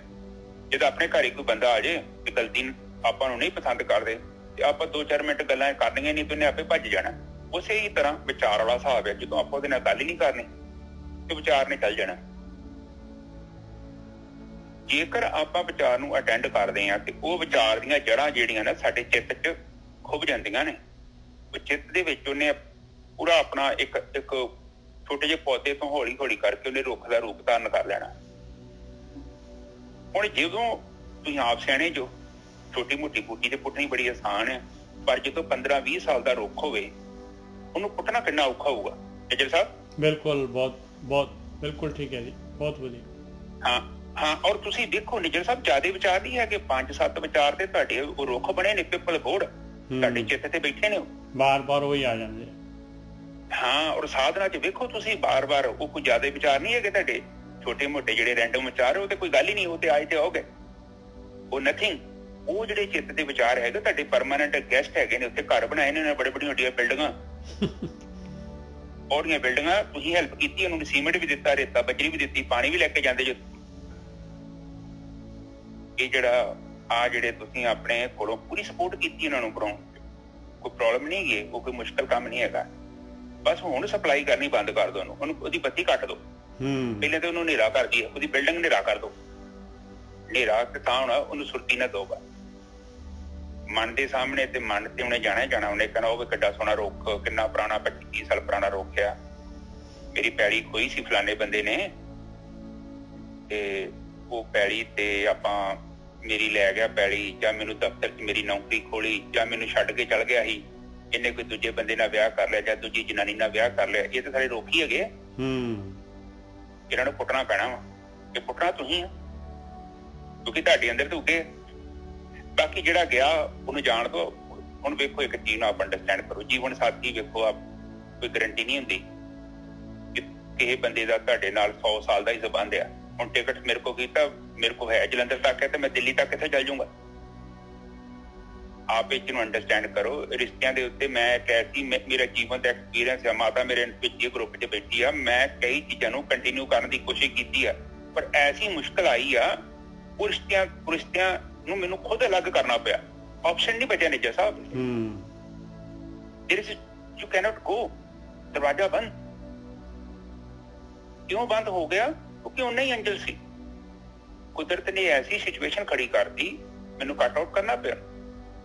तो मैं इहो कहना चाहुंदा वा, देखो आपां नूं जदों कट आउट हो गया ते जबरदस्ती थोड़ी उत्थे बांह वाड़ी जानी। हुण ਇਹ नेचर ਦਾ मतलब ਇਹ ਆ ਕਿ ਹੁਣ ਬਈ ਸੱਜਣਾ ਜਿੰਨਾ ਤੇਰਾ ਰਿਸ਼ਤਾ ਸੀ ਉਹ ਸਮੂਥ ਸੀ, ਉਸ ਤੋਂ ਬਾਅਦ ਜਿਹੜਾ ਵਾ ਹੁਣ ਖਾਬੜ ਹੋ ਗਿਆ, ਉਕੜ ਖਾਬੜ ਹੋ ਗਿਆ, ਤੇ ਜੇ ਚਲਾ ਗਿਆ ਤੇ ਜਾਣਦੇ ਉਹਨੂੰ ਬਾਈ ਕਿ ਤੇਰਾ ਉਹ ਜਿਹੜਾ ਉਹਦੇ ਨਾਲ ਸੰਜੋਗ ਖਤਮ ਹੋ ਗਿਆ। ਤੂੰ ਐਸਾ ਬਹਾਨਾ ਬਣਿਆ ਕਿ ਤੈਨੂੰ ਹੁਣ ਉਹ ਚੀਜ਼ ਤੋਂ ਅੱਗੇ ਆਉਣਾ ਪਊਗਾ। ਹੁਣ ਚਿੱਤ ਦੇ ਬਾਰੇ ਪਤਾ ਲੱਗ ਗਿਆ। ਹਾਂਜੀ ਬਿਲਕੁਲ ਵਧੀਆ। ਜਿਹੜੀ ਮੋਕਸ਼ ਆ ਨਾ, ਹਾਂ ਮੋਕਸ਼ ਜਿਹੜੀ ਜੀਵ ਨੂੰ ਮਿਲਦੀ ਆ, ਨਾ ਕਿ ਆਤਮਾ ਨੂੰ ਮੋਕਸ਼ ਨਹੀਂ ਜੇ ਮਿਲਦੀ, ਜੀਵ ਨੂੰ ਮਿਲਦੀ ਹੈ। ਔਰ ਇਹਦੇ ਵਿੱਚ ਇਹ ਜਿਹੜੀ ਮੋਕਸ਼ ਆ, ਦੇਖੋ ਮੋਕਸ਼ ਇੱਕ ਲੈਵਲ ਤੇ ਤੁਸੀਂ ਕਹੋਗੇ ਕਿ ਤੁਹਾਨੂੰ ਮੋਕਸ਼ ਚਾਹੀਦੀ ਹੈ, ਤੁਸੀਂ 5-6 ਮਹੀਨੇ 6 ਮਹੀਨੇ ਸਾਧਨਾ ਕੀਤੀ ਨਾ, ਤੁਸੀਂ ਮੋਕਸ਼ ਵੀ ਨਹੀਂ ਮੰਗਣੀ ਮੁੜ ਕੇ। ਇੱਕ ਚੀਜ਼ ਨੂੰ ਅੰਡਰਸਟੈਂਡ ਕਰੋ, ਜਿੱਦਣ ਤੁਹਾਡਾ ਮਨ ਅੰਤਰਮੁਖੀ ਹੋ ਗਿਆ ਨਾ, ਤੇ ਤੁਸੀਂ ਪ੍ਰਮਾਤਮਾ ਨੂੰ ਮਿਲਣ ਦੀ ਇੱਛਾ ਵੀ ਛੱਡ ਦੇਣੀ ਹੈ, ਕਿਉਂਕਿ ਪ੍ਰਮਾਤਮਾ ਤੇ ਤੁਸੀਂ ਵੱਖ ਨਹੀਂ ਜੋ। ਆਪ ਅੰਡਰਸਟੈਂਡ ਕਰੋ। ਹੁਣ ਦੇਖੋ ਤੁਹਾਡੇ ਪੈਰ ਆ, ਹੱਥ ਆ, ਤੁਸੀਂ ਕਹਿੰਦੇ ਕਿ ਮੈਨੂੰ ਹੱਥ ਮਿਲ ਜੇ, ਕਿਉਂਕਿ ਹੱਥ ਤੇ ਤੁਹਾਡੇ ਆਲਰੇਡੀ ਹੈਗਾ ਵਾ, ਤੇ ਜੇ ਹੈਗਾ ਵਾ ਤੇ ਉਹਦੀ ਇੱਛਾ ਵੀ ਨਹੀਂ ਹੋਣੀ। ਨਿਜਰ ਸਾਹਿਬ ਬਿਲਕੁਲ ਠੀਕ ਹੈ। ਜਿਹੜੀ ਚੀਜ਼ ਤੁਹਾਡੇ ਕੋਲ ਹੈਗੀ ਉਹਦੀ ਇੱਛਾ ਕਿੱਦਾਂ ਕਰ ਲੋਗੇ? ਦੱਸੋ ਮੈਨੂੰ। ਪੋਸੀਬਲ ਨਹੀਂ ਆ। ਹਾਂ, ਜਿਹੜੀ ਚੀਜ਼ ਤੁਹਾਡੇ ਕੋਲ ਨਹੀਂ ਹੈਗੀ ਆ, ਉਹਦੀ ਇੱਛਾ ਵੀ ਕਰ ਲੋਗੇ। ਔਰ ਤੁਹਾਡੇ ਮਨ ਨੂੰ ਚੰਗੀ ਤਰ੍ਹਾਂ ਪਤਾ ਹੈ ਕੀ ਸਹੀ ਤੇ ਕੀ ਗਲਤ। ਬਸ ਇਹਨੂੰ ਇਹ ਆ ਕਿ ਇਹਨੂੰ ਜਿੰਨਾ ਚਿਰ ਤੁਸੀਂ ਇਹਦੀ ਹੈਲਪ ਨਹੀਂ ਕਰਦੇ ਨਾ, ਇਹਨੂੰ ਵਿਵੇਕ ਬੁੱਧੀ ਨਹੀਂ ਦਿੰਦੇ, ਉਹਨਾਂ ਚਿਰ ਤੱਕ ਇਹ ਕੀ ਕਰਦੀ, ਮਾਇਆ ਜਿਹੜੀ ਹੈ ਨਾ, ਮਾਇਆ ਨੇ ਇਹਨੂੰ ਫੜਿਆ। ਹੈ ਤੇ ਨਿੱਜ ਘਰ ਚ ਹੀ ਸੀ, ਪਰ ਨਿੱਜ ਘਰ ਤੋਂ ਬਾਹਰ ਆ ਗਿਆ। ਕਿਉਂ ਆ ਗਿਆ? ਕਿਉਂਕਿ ਉਹ ਗਿਆਨ ਨਹੀਂ ਸੀ। ਜੇ ਕਿ ਸਾਰੇ ਬ੍ਰਹਮ ਗਿਆਨੀ ਪੈਦਾ ਹੋਣ ਤੇ ਫਿਰ ਧਰਤੀ ਤੇ ਕੌਣ ਆਵੇ? ਕੋਈ ਵੀ ਨਾ ਆਵੇ, ਸਾਰੇ ਵਾਪਸ ਚੱਲ ਜਾਣ। ਪਰ ਇਹ ਰਸਤਾ ਏਦਾਂ ਦਾ ਬਣਾਇਆ ਨਾ, ਦੇਖੋ ਆਪ ਜੀ ਆਪ ਅੰਡਰਸਟੈਂਡ ਕਰੋ। ਇਹ ਰਸਤੇ ਨੂੰ ਪਹਿਲਾਂ ਸਮਝਣਾ ਪਊਗਾ, ਫਿਰ ਇਸ ਚੀਜ਼ ਦਾ ਹੱਲ ਵੀ ਕਰ ਸਕਦੇ ਆਪਾਂ। ਹੁਣ ਮਨ ਦਾ ਪਤਾ ਲੱਗ ਗਿਆ, ਬੁੱਧੀ ਦਾ ਪਤਾ ਲੱਗ ਗਿਆ, ਤੇ ਹੁਣ ਜਿਹੜਾ ਇੱਕ ਲਾ ਕੇ 2 ਮਿੰਟ ਆਪਾਂ ਹੋਰ ਲਾਉਣੇ ਆ, ਫਿਰ ਆਪਾਂ ਕਥਾ ਵੱਲ ਚੱਲ ਪੈਂਦੇ।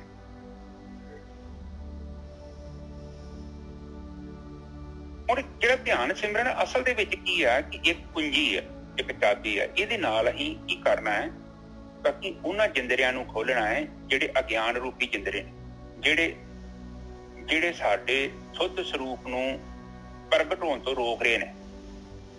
ਔਰ ਦੇਖੋ ਆਪ ਇੱਕ ਚੀਜ਼ ਨੂੰ ਅੰਡਰਸਟੈਂਡ ਕਰੋ, ਧਿਆਨ ਸਿਮਰਨ ਦਾ ਮਤਲਬ ਪਤਾ ਕੀ ਹੈ ਕਿ ਸਭ ਤੋਂ ਪਹਿਲਾਂ ਤੇ ਚੀਜ਼ ਨੂੰ ਉਸ ਦੇ ਰੂਪ 'ਚ ਵੇਖਿਆ ਜਾਵੇ। ਪਹਿਲਾਂ ਗੰਢ ਨੂੰ ਵੇਖੀਏ ਤੇ ਸਹੀ ਗੰਢ ਵੱਜੀ ਕਿੱਦਾਂ। ਹੁਣ ਆਪਾਂ ਦੇਖੋ, ਇਹ ਨਹੀਂ ਹੈ ਕਿ ਜਲਦਬਾਜ਼ੀ ਦਾ ਕੰਮ ਨਹੀਂ ਹੈਗਾ। ਤੁਸੀਂ ਭੱਜਣਾ ਸ਼ੁਰੂ ਕਰਤਾ ਤੇ ਮਸਲਾ ਹੱਲ ਹੋ ਜਾਊਗਾ। ਅੱਜ ਦੀ ਬਾਣੀ 'ਚ ਵੇਖਿਓ ਕਿੱਦਾਂ ਉਹ ਸਾਰੇ ਅਗਿਆਨ ਨੂੰ ਕਿੱਦਾਂ ਖੰਡਨ ਕਰਦੇ ਆ। ਥਾੜ ਲੈਣ ਵੱਜਣੀ ਆ, ਇੱਕ ਲਾਈਨ ਦੇ ਵਿੱਚ ਇੱਕ ਚੀਜ਼ ਨੂੰ ਕੱਟਦੇ ਪਏ ਨੇ ਗੁਰੂ ਜੀ। ਆਓ ਗਈ ਤੁਸੀਂ ਵੇਖੋਗੇ ਕਿੰਨੀਆਂ ਚੀਜ਼ਾਂ ਜਿਹੜੀਆਂ ਤੁਸੀਂ ਕਰ ਰਹੇ ਜੋ, ਉਹ ਗੁਰੂ ਜੀ ਨੂੰ ਚੀਜ਼ ਨੂੰ ਖੰਡਨ ਕਰਨਗੇ ਸਾਰੀਆਂ। ਤੇ ਹੁਣ ਦੇਖੋ ਜਿਹੜੀ ਚੇਤਨਾ ਹੈ ਨਾ, ਦੇਖੋ ਬੇਹੋਸ਼ੀ ਵੀ ਇੱਕਦਮ ਤੇ ਪੈਦਾ ਨਹੀਂ ਹੋਈ, ਹੋਸ਼ ਵੀ ਇੱਕਦਮ ਨਹੀਂ ਆਉਣੀ। ਆਪ ਇਸ ਚੀਜ਼ ਨੂੰ ਅੰਡਰਸਟੈਂਡ ਕਰੋ। ਚੇਤਨਾ ਇੱਕਦਮ ਥੱਲੇ ਨਹੀਂ ਚੱਲ ਗਈ, ਕਾਫੀ ਲੌਂਗ ਟਾਈਮ ਪ੍ਰੋਸੈਸ ਹੋਇਆ ਵਾ ਤੇ ਹੌਲੀ ਹੌਲੀ ਕਰਕੇ ਥੱਲੇ ਚੱਲ ਗਈ ਹੈ। ਇਸ ਕਰਕੇ ਇਹ ਜਨਨੀ ਦਰੀ ਦੇ ਲਾਗੇ ਆ, ਔਰ ਇਹਨੇ ਹੌਲੀ ਹੌਲੀ ਹੀ ਵਾਪਸ ਆਉਣਾ। ਔਰ ਇਹਨੇ ਇੱਕ ਸਮਾਂ ਆਊਗਾ, ਇਹਨੇ ਬਿਲਕੁਲ ਉੱਪਰ ਜਿਹੜਾ ਸਿੰਘਾਸਨ ਹੈਗਾ ਨਾ ਤੁਹਾਡੇ ਉੱਤੇ, ਸਹਸਰਾ ਚੱਕਰ ਕਹਿੰਦੇ ਇਹਨੂੰ, ਕਮਲ, ਹਜ਼ਾਰਾਂ ਪੰਖੜੀਆਂ ਵਾਲਾ ਫੁੱਲ ਕਹਿ ਲਓ ਇਹਨੂੰ, ਵੀ ਹੋਰ ਸਿੰਪਲ। ਇੱਕ ਸਮਾਂ ਆਊਗਾ ਇਸੇ ਚੇਤਨਾ ਨੇ ਉੱਪਰ ਆ ਕੇ ਉੱਪਰ ਬਹਿ ਜਾਣਾ ਤਖਤ ਦੇ ਉੱਤੇ। ਜਿੱਦਾਂ ਕਮਲ ਛੱਪੜ 'ਚ ਆ ਕੇ ਨਹੀਂ ਬਹਿ ਜਾਂਦਾ, ਉੱਪਰ ਚੱਲ ਜਾਂਦਾ। ਉਸੇ ਹੀ ਤਰ੍ਹਾਂ ਜਦੋਂ ਤੁਹਾਡੀ ਚੇਤਨਾ ਉੱਪਰ ਚੱਲ ਗਈ ਨਾ, ਤੇ ਤੁਸੀਂ ਤੇ ਬ੍ਰਹਮ ਇੱਕ ਹੀ ਹੋ ਜਾਣਾ ਵਾ, ਕੋਈ ਫਰਕ ਨਹੀਂ ਰਹਿ ਜਾਣਾ, ਕਿਉਂਕਿ ਤੁਸੀਂ ਵੀ ਉਸੇ ਲੈਵਲ ਤੋਂ ਵੇਖ ਰਹੇ ਜੇ ਜਿਸੇ ਲੈਵਲ ਤੋਂ ਬ੍ਰਹਮ ਵੇਖ ਰਿਹਾ। ਨਾ ਤੇ ਬ੍ਰਹਮ ਦੇ ਵਿੱਚ ਹਲਚਲ ਹੋ ਰਹੀ ਹੈ ਤੇ ਨਾ ਹੀ ਤੁਹਾਡੇ 'ਚ ਹਲਚਲ ਹੋਣੀ ਹੈ। ਬਿਲਕੁਲ ਸੇਮ ਹੀ ਪਾਵਰ ਹੋਊਗੀ। ਪਾਵਰ ਦਾ ਮਤਲਬ ਇਹ ਨਹੀਂ ਕਿ ਆਪਣੇ 'ਚ ਸ਼ਕਤੀਆਂ ਆ ਜਾਣਗੀਆਂ, ਕਹਿਣ ਤੋਂ ਭਾਵ ਹੈ ਕਿ ਅਸੀਂ ਉਸ ਤੇ ਅਚਲ ਅਵਸਥਾ 'ਚ ਜਾ ਕੇ ਬਹਿ ਜਾਣਾ। ਫਿਰ ਸਾਨੂੰ ਪਤਾ ਲੱਗ ਜਾਣਾ ਕਿ ਸਰੀਰ ਨੂੰ ਭੁੱਖ ਲੱਗ ਰਹੀ ਹੈ, ਸਰੀਰ ਨੂੰ ਆਰਾਮ ਕਰਨ ਜਾ ਰਿਹਾ ਹੈ ਜਾਂ ਕੁਝ ਗੱਲ ਕਰ ਰਿਹਾ ਹੈ। ਤੁਸੀਂ ਵੇਖੋਗੇ ਤੁਹਾਡੇ ਅੰਦਰ ਕਿਰਿਆ ਕੀ ਹੋ ਰਹੀ ਹੈ। ਤੁਸੀਂ ਇੱਕ ਮੋਨੀਟਰ ਦੀ ਤਰ੍ਹਾਂ ਸਾਈਡ ਤੇ ਹੋ ਜਾਓ, ਤੁਹਾਨੂੰ ਪਤਾ ਲੱਗ ਜਾਊ। ਅਜੇ ਵੀ ਹੋ ਰਹੀ ਕਿਰਿਆ, ਪਰ ਤੁਹਾਨੂੰ ਪਤਾ ਨਹੀਂ ਲੱਗਦਾ।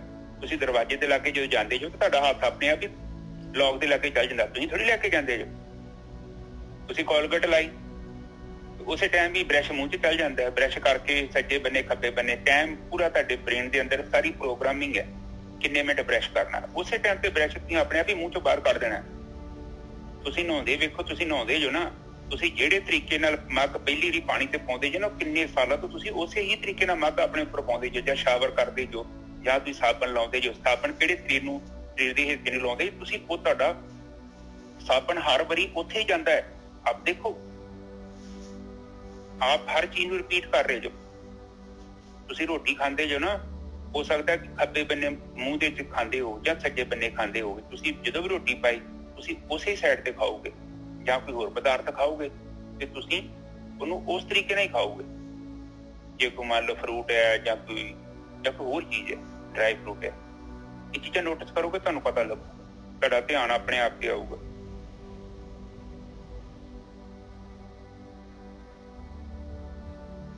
ਹਾਂਜੀ ਠੀਕ ਹੈ ਨੀਚੇ ਸਾਹਿਬ, ਸ਼ੁਰੂ ਕਰੀਏ। ਹਾਂਜੀ, ਸ਼ਲੋਕ ਮਹਲਾ ਦੂਜਾ। पहला सारंग की वार महला चौथा राय मैं हंसने की तोन एक ओंकार सतगुरु प्रसाद। श्लोक महला दूजा। गुर कुंजी पाहु निवल मन कोठा तन छत। नानक गुर बिन मन का ताक ना उगड़ै अवर ना कुंजी हथ। गुरु दे कोल ब्रह्म ज्ञानियां दे कोल कुंजी हैगी आ, और माया दा जिहड़ा पाह चढ़ी हुई आ, माया दा जिहड़ा हैगा इहनूं जिहड़ा हैगा जिंदरा वजया होया है माया दा। पाहू निवल, निवल कहंदे जिंदरा। मन कोठा, मन हैगा जिहड़ा हैगा मन दे कोठे दे विच हैगा, जिंदरा मन दे कोठे नूं लग्या होया। तन छत, तन शरीर दी छत हैगी आ, ओहदे अंदर मन हैगा। नानक गुर बिन मन का ताक ना उगड़े अवर ना कुंजी हथ। गुरु तो बगैर, ब्रह्म ज्ञानियां तो बगैर, ब्रह्म ज्ञान तो बगैर जिहड़ा हैगा ये मन का ताक उगड़ना ही नहीं हैगा। ये जिहड़ा तख्ता हैगा मन का, दसम द्वार खुलना नहीं हैगा, होर किसी दे हथ दे विच कुंजी नहीं हैगी। हाँ जी गोरखी जी। हाँ जी बिल्कुल ठीक है। साध संगत जी हुण एक इन्हां पहलां दो तीन अखर आप समझ लो ते फिर आपां उहदी व्याख्या करदे हां। गुरु का मतलब गुरु, कुंजी का मतलब चाबी, पाहू का मतलब हैगा माया, कोटिंग, माया की कोटिंग हुई है। ਤੇ ਨਿਵਲ ਦਾ ਮਤਲਬ ਹੈਗਾ ਇੱਕ ਕਿਸਮ ਦਾ, ਕਹਿੰਦੇ ਕਿ ਜਾਨਵਰਾਂ ਨੂੰ ਜਿੰਦਰਾ ਜਾਂ ਮਾਰਿਆ ਹੁੰਦਾ ਪੈਰ ਉਹਦੇ ਨੂੰ, ਇੱਕ ਜਿੰਦਰਾ ਹੈ। ਤੇ ਕੋਠੇ ਦਾ ਮਤਲਬ ਮਨ ਹੈ, ਮਨ ਕੋਠਾ ਛੋਟਾ ਜਿਹਾ ਕਮਰਾ ਟਾਈਪ, ਤੇ ਤਨ ਛੱਤ ਆ, ਉਹਦੀ ਕਵਰਿੰਗ ਜਿਹੜੀ ਆ, ਕੋਠੇ ਨੂੰ ਕਵਰ ਕੀਤਾ ਛੱਤ ਨੇ। ਫਿਰ ਅਗਲੇ ਬੰਨੇ ਲਿਖਿਆ ਗੁਰੂ ਨਾਨਕ ਬਿਨ ਮਨ ਕਾ ਤਾਕ ਨਾ ਉਗੜੇ ਅਵਰ ਨਾ ਕੁੰਜੀ ਹੱਥ। ਉਹ ਕਹਿੰਦੇ ਆ ਕਿ ਉਗੜੇ ਦਾ ਮਤਲਬ ਹੁੰਦਾ ਖੁੱਲਦਾ, ਤੇ ਤਾਕ ਦਾ ਮਤਲਬ ਹੈਗਾ ਬੂਹਾ। ਕਹਿੰਦੇ ਕਿ ਜਦ ਤੱਕ ਇਹ ਭੇਦ ਨਹੀਂ ਸਮਝ ਆਉਂਦਾ ਉਹਨਾਂ ਚਿਰ ਤੱਕ ਇਹਦਾ ਮਨ ਰੂਪੀ ਜਿਹੜਾ ਉੱਤੇ ਮਾਇਆ ਦੀ ਕੋਟਿੰਗ ਹੈ ਨਾ, ਜਿੰਦਰਾ, ਜਿਹਦਾ ਮਤਲਬ ਜਿੰਦਰਾ। ਦੇਖੋ ਸੁਰਤੀ ਤੁਹਾਡੀ ਅੰਦਰ ਜਾਣ ਦੀ ਕੋਸ਼ਿਸ਼ ਕਰਦੀ ਆ ਤੇ ਇਹਨੂੰ ਮਨ ਨਹੀਂ ਘੇਰ ਲੈਂਦਾ, ਫੜ ਲੈਂਦਾ ਉਸ ਟਾਈਮ। ਤੇ ਵਿਚਾਰ ਤੇ ਕਿਹੜੇ ਆਉਂਦੇ? ਮਾਇਆ ਦੇ ਵਿਚਾਰ ਹੀ ਹੋਣੇ, ਕਾਮ ਕ੍ਰੋਧ ਲੋਭ ਮੋਹ ਹੰਕਾਰ, ਇਹਨਾਂ ਦੇ ਵਿੱਚ ਹੀ ਤੇ ਮਾਇਆ ਹੈਗੀ। ਸੰਸਾਰ ਨੂੰ ਇਹ ਨਹੀਂ ਪਤਾ। ਤੁਸੀਂ ਵੇਖੋ ਤੁਹਾਡੇ ਵਿਚਾਰ ਕਿਹੜੇ ਆ, ਕਾਮ ਕ੍ਰੋਧ ਲੋਭ ਮੋਹ ਹੰਕਾਰ ਤੋਂ ਇਲਾਵਾ ਕਿਹੜਾ ਵਿਚਾਰ ਤੁਹਾਨੂੰ ਇਹੋ ਹੀ ਤੇ ਆਉਂਦੇ। ਇਹ ਜਿਹੜੀ ਚੀਜ਼ਾਂ ਜਿਹੜੀਆਂ ਹੈਗੀਆਂ ਨੇ, ਦੇਖੋ ਹੁਣ ਆਪਾਂ ਜਦੋਂ ਵੀ ਤੁਸੀਂ ਅੰਤਰਾਕਰਨ ਚ ਪ੍ਰਵੇਸ਼ ਕਰਦੇ ਜੋ, ਮਨ ਦੇ ਵਿੱਚ ਜਾਣ ਦੀ, ਮਨ ਜਿਹੜਾ ਕੋਠੜਾ ਵਾ, ਤੁਸੀਂ ਉਹ ਚ ਸੁਰਤੀ ਤੇ ਜਾਣ ਹੀ ਨਹੀਂ ਦਿੰਦਾ। ਸੁਰਤੀ ਬਾਹਰ ਆ, ਸੁਰਤੀ ਕਿੱਥੇ ਆ? ਚਿੱਤ ਦੇ ਵਿੱਚ ਹੀ ਰਹਿੰਦੀ ਹੈ, ਚਿੱਤ ਚ ਤੇ ਵਹਿੰਦੀ ਰਹਿੰਦੀ, ਸਾਹਮਣੇ ਚਿੱਤ ਚ ਕੀ ਡਿਸਪਲੇ ਹੁੰਦਾ। ਹੁਣ ਇਹ ਆਪ ਜੀ ਜਦੋਂ ਆਪਣੀ ਸੁਰਤੀ ਨੂੰ ਦਿਮਾਗ ਦੇ ਮਸਤਕ ਦੇ ਸੈਂਟਰ ਚ ਲੈ ਆਉਂਦੇ ਜਾਂ ਨਾ, ਮੱਥੇ ਚ ਨਹੀਂ ਮਸਤਕ ਦੇ ਸੈਂਟਰ, ਉੱਥੇ ਮਨ ਦਾ ਘਰ ਆ। ਤੁਸੀਂ ਏਦਾਂ ਕਰੋ ਕਿ ਧਿਆਨ ਜਿਹੜਾ ਆਪਣੇ ਮਨ ਦੇ ਉੱਪਰ ਹੀ ਲੈ ਕੇ ਆਉਣਾ। ਹੁਣ ਸਾਧਨਾ ਦੇ ਵਿੱਚ ਇੱਕ ਚੀਜ਼ ਦਾ ਖਿਆਲ ਰੱਖਿਓ, ਉਹਦੇ ਵਿੱਚ ਕੀ ਹੁੰਦਾ ਕਿ ਤੁਹਾਡੀ ਸਮਾਧੀ ਬੜੀ ਗਹਿਰੀ ਹੋ ਜਾਂਦੀ। ਆਪ ਇੱਕ ਚੀਜ਼ ਨੂੰ ਦੇਖੋ, ਤੁਸੀਂ ਅੱਖਾਂ ਦੇ ਰਾਹੀਂ ਆਪਣਾ ਮੂੰਹ ਬੰਦ ਕਰੋ, ਤੁਹਾਨੂੰ ਹੁਣੇ ਪਤਾ ਲੱਗਣਾ। ਮੂੰਹ ਬੰਦ ਕੀਤਾ ਤੇ ਤੁਹਾਡਾ ਅਗਲਾ ਮੂੰਹ ਦਾ ਹਿੱਸਾ ਨਾ ਜਿਹੜਾ ਉਹ ਖੁੱਲਾ ਵਾ, ਤੇ ਮਗਰਲਾ ਵੇਖੋ ਬੰਦ ਆ, ਜਿੱਦਾਂ ਬੈਟਰੀ ਵਾਂਗੂ। ਬੈਟਰੀ ਦਾ ਇੱਕ ਸਾਈਡ ਤੇ ਕੱਚ ਲੱਗਾ ਤੇ ਮਗਰਲੇ ਬੰਨੇ ਉਹ ਸਟੀਲ ਜੀ ਜਾਂ ਪਲਾਸਟਿਕ ਹੁੰਦੀ। ਇਹੋ ਹਿਸਾਬ ਸਾਡਾ ਵਾ। ਸਾਡੇ ਸਿਰ ਦਾ ਅੱਧਾ ਸਿਰ ਖੁੱਲਾ ਵਾ ਤੇ ਪਿਛਲੇ ਬੰਨੇ ਅੱਧਾ ਸਿਰ ਜਿਹੜਾ ਵਾ ਉਹ ਬੰਦ ਆ। ਤੁਸੀਂ ਅੱਧ ਚਕਾਰ ਕੇ ਆਪਣੇ ਧਿਆਨ ਚ ਲੈ ਕੇ ਨਾ, ਜਿੱਥੋਂ ਸੁਰਤੀ ਵਹਿੰਦੀ ਪਈ ਹੈ, ਜਿੱਥੋਂ ਮਨ ਵਹਿੰਦਾ ਹੈ, ਮਨ ਸੁਰਤੀ ਦੇ ਨਾਲ ਹੀ ਵਹਿੰਦਾ, ਤੇ ਉਹਦੀ ਸੁਰਤੀ ਜਦੋਂ ਤੁਸੀਂ ਮਨ ਦੇ ਵਿੱਚ ਹੀ ਲੈ ਗਏ ਨਾ, ਫਿਰ ਮਨ ਚਿੱਤ ਚ ਨਹੀਂ ਵੇਖ ਸਕਦਾ। ਚਿੱਤ ਜਿਹੜਾ ਤੁਹਾਡਾ ਅਗਲੇ ਬੰਨੇ ਡਿਸਪਲੇ ਆ, ਪੜਦਾ, ਜਿਹੜਾ ਕੈਮਰਾਮੈਨ ਹੈ ਨਾ, ਜਿਹੜਾ ਵੇਂਦਾ ਪਿਆ ਵਿਚਾਰਾਂ ਨੂੰ, ਤੂੰ ਉਹਦੇ ਵਿੱਚ ਧਿਆਨ ਲੈ ਜਾਣਾ, ਫਿਰ ਤੁਹਾਨੂੰ ਆਪਣੇ ਆਪ ਹੀ ਗਹਿਰੀ ਸਮਾਧੀ ਮਿਲਣੀ ਹੈ। ਹਾਂਜੀ ਨੇਜੋ ਸਾਹਿਬ, ਇਹ ਦੇਖੋ, ਇਹ ਇੱਕ ਵਾਰੀ ਥੋੜੀ ਵਿਆਖਿਆ ਕਰ ਦੋ। ਗੁਰੂ ਕੁੰਜੀ ਪਾਹੋ ਨਿਵਲ ਮਨ ਕੋਠਾ ਤਨ ਛਾਤ। ਹਾਂ, ਮੈਂ ਨਾ ਕਿ ਗੁਰਮੁਖਾਂ ਦੇ ਕੋਲ ਕੁੰਜੀ ਹੈ, ਇਹ ਜਿਹੜੀ ਜਿਨ੍ਹਾਂ ਨੇ ਮਤਲਬ ਜਿਨ੍ਹਾਂ ਨੇ ਜਿਹੜਾ ਹੈਗਾ ਹਾਂਜੀ, ਜਿਨ੍ਹਾਂ ਨੇ ਜਿਹੜਾ ਹੈਗਾ ਉਹ ਇਹ ਆਪਣੀ ਜਿਹੜੀ ਹੈਗੀ ਆ ਇਹ ਯਾਤਰਾ ਕਰ ਲਈ ਹੈ, ਜਿਨ੍ਹਾਂ ਨੇ ਤਾਲਾ ਖੋਲਿਆ ਆ, ਕੁੰਜੀ ਉਹਨਾਂ ਦੇ ਕੋਲ ਹੀ ਆਉਣੀ ਆ ਭਾਈ, ਜਿਨ੍ਹਾਂ ਨੇ ਤਾਲਾ ਖੋਲਿਆ ਹੋਇਆ ਹੈ, ਆਪਣਾ ਤਾਲਾ ਖੋਲਿਆ ਹੈ ਜਿਨ੍ਹਾਂ ਨੇ, ਉਹਨਾਂ ਦੇ ਕੋਲ ਕੁੰਜੀ। ਹਾਂ ਮਤਲਬ ਸਹੀ ਹੈ। ਇਹ ਕਹਿੰਦੇ ਕਿ ਜਿਨ੍ਹਾਂ ਨੇ ਆਪਣਾ ਤਾਲਾ ਖੋਲ ਲਿਆ ਹੈ, ਇਹ ਨਹੀਂ ਕਿ ਤੁਹਾਡਾ ਖੋਲ ਦੇਣਗੇ, ਉਹ ਤੁਹਾਨੂੰ ਤਰੀਕਾ ਦੱਸਣਗੇ, ਯੁਕਤੀ ਦੱਸਣਗੇ ਕਿ ਉਹਨਾਂ ਨੇ ਕਿੱਦਾਂ ਖੋਲਿਆ। ਉਹ ਤੁਹਾਨੂੰ ਦੱਸ ਦੇਣਗੇ ਵੀ ਮੈਂ ਏਦਾਂ ਖੋਲਿਆ ਤੇ ਤੂੰ ਵੀ ਆਪਣਾ, ਇਹ ਤੇਰੇ ਸੱਜੇ ਆ, ਖੱਬੇ ਆ, ਅੱਗੇ ਆ, ਪਿੱਛੇ ਆ, ਕਿੱਥੇ ਜਾ ਕੇ ਤੂੰ ਵੀ ਆਪਣਾ ਤਾਲਾ ਖੋਲ ਸਕਦਾ। ਪਰ ਉਹਨੂੰ ਚਾਬੀ ਕਿਹੜੀ ਲੱਗਣੀ ਆ, ਉਹ ਸੰਗਤਾਂ ਚੋਂ ਤੁਹਾਨੂੰ ਆਸਾਨੀ ਨਾਲ ਮਿਲ ਸਕਦੀ ਹੈ। ਗੁਰਮੁਖਾਂ ਦੀ ਸੰਗਤ ਜਿਨ੍ਹਾਂ ਨੇ ਇਹ ਕਿਰਿਆ ਕਰ ਲਈ ਆ, ਜਿਹੜੇ ਗੇਮ ਤੋਂ ਬਾਹਰ ਆ ਚੁੱਕੇ ਨੇ। ਹਾਂਜੀ ਨੇਜਰ ਸਾਹਿਬ। ਹਾਂ, ਗੁਰਕੁੰਜੀ ਪਾਹੂ ਨਿਵਲ, ਜਿਹੜਾ ਮਾਇਆ ਦਾ ਪਾ ਜਿਹੜਾ ਚੜਿਆ, ਮਾਇਆ ਦਾ ਜਿਹੜਾ ਹੈਗਾ, ਇਹੀ ਤਾਂ ਖੇਡ ਪਾਈ ਆ ਮਾਲਕ ਨੇ, ਆਹੀ ਤਾਂ ਚਿੰਦਰਾ ਲਾ ਕੇ ਭੇਜਿਆ ਮਾਲਕ ਪਰਮਾਤਮਾ ਨੇ, ਜਿਹੜਾ ਹੈਗਾ ਮਾਇਆ ਬਣਾਈ ਇਸੇ ਵਾਸਤੇ ਹੈ। ਇਹ ਖੇਡ ਮਾਲਕ ਦੇਖ ਰਿਹਾ ਹੈ, ਕਰ ਰਿਹਾ ਹੈ ਖੇਡ। ਤੇ ਮਨ ਕੋਠਾ ਆ ਤੇ ਤਨ ਛੱਤ ਆ, ਤਨ ਦੀ ਛੱਤ ਆ, ਮਨ ਦਾ ਕੋਠਾ ਹੈ, ਮਨ ਦੇ ਕੋਠੇ ਨੂੰ ਜਿੰਦਰਾ ਲੱਗਿਆ ਹੋਇਆ ਹੈ। ਨਾਨਕ ਗੁਰਬਿਨ ਮਨ ਕਾ ਤਾਕ ਨਾ ਉਗੜੇ, ਗੁਰੂ ਤੋਂ ਬਗੈਰ ਇਹ ਦਰਵਾਜ਼ਾ ਨਹੀਂ ਖੁੱਲ ਸਕਦਾ। ਇਹ ਤਖਤਾ ਜਿਹੜਾ ਹੈਗਾ, ਆਵਰ ਨਾ ਕੁੰਜੀ ਹੱਥ, ਹੋਰ ਕਿਸੇ ਦੇ ਹੱਥ ਦੇ ਵਿੱਚ ਕੁੰਜੀ ਨਹੀਂ ਹੈਗੀ ਭਾਈ। ਇਹ ਜਿਹੜੀ ਹੈਗੀ ਆ ਗੁਰਮੁਖਾਂ ਦੇ ਜਿਹੜੇ ਜਿਨ੍ਹਾਂ ਨੇ ਇਹ ਤਾਲਾ ਖੋਲ ਲਿਆ ਆ, ਉਹਨਾਂ ਦੇ ਕੋਲ ਕੁੰਜੀ ਹੈਗੀ।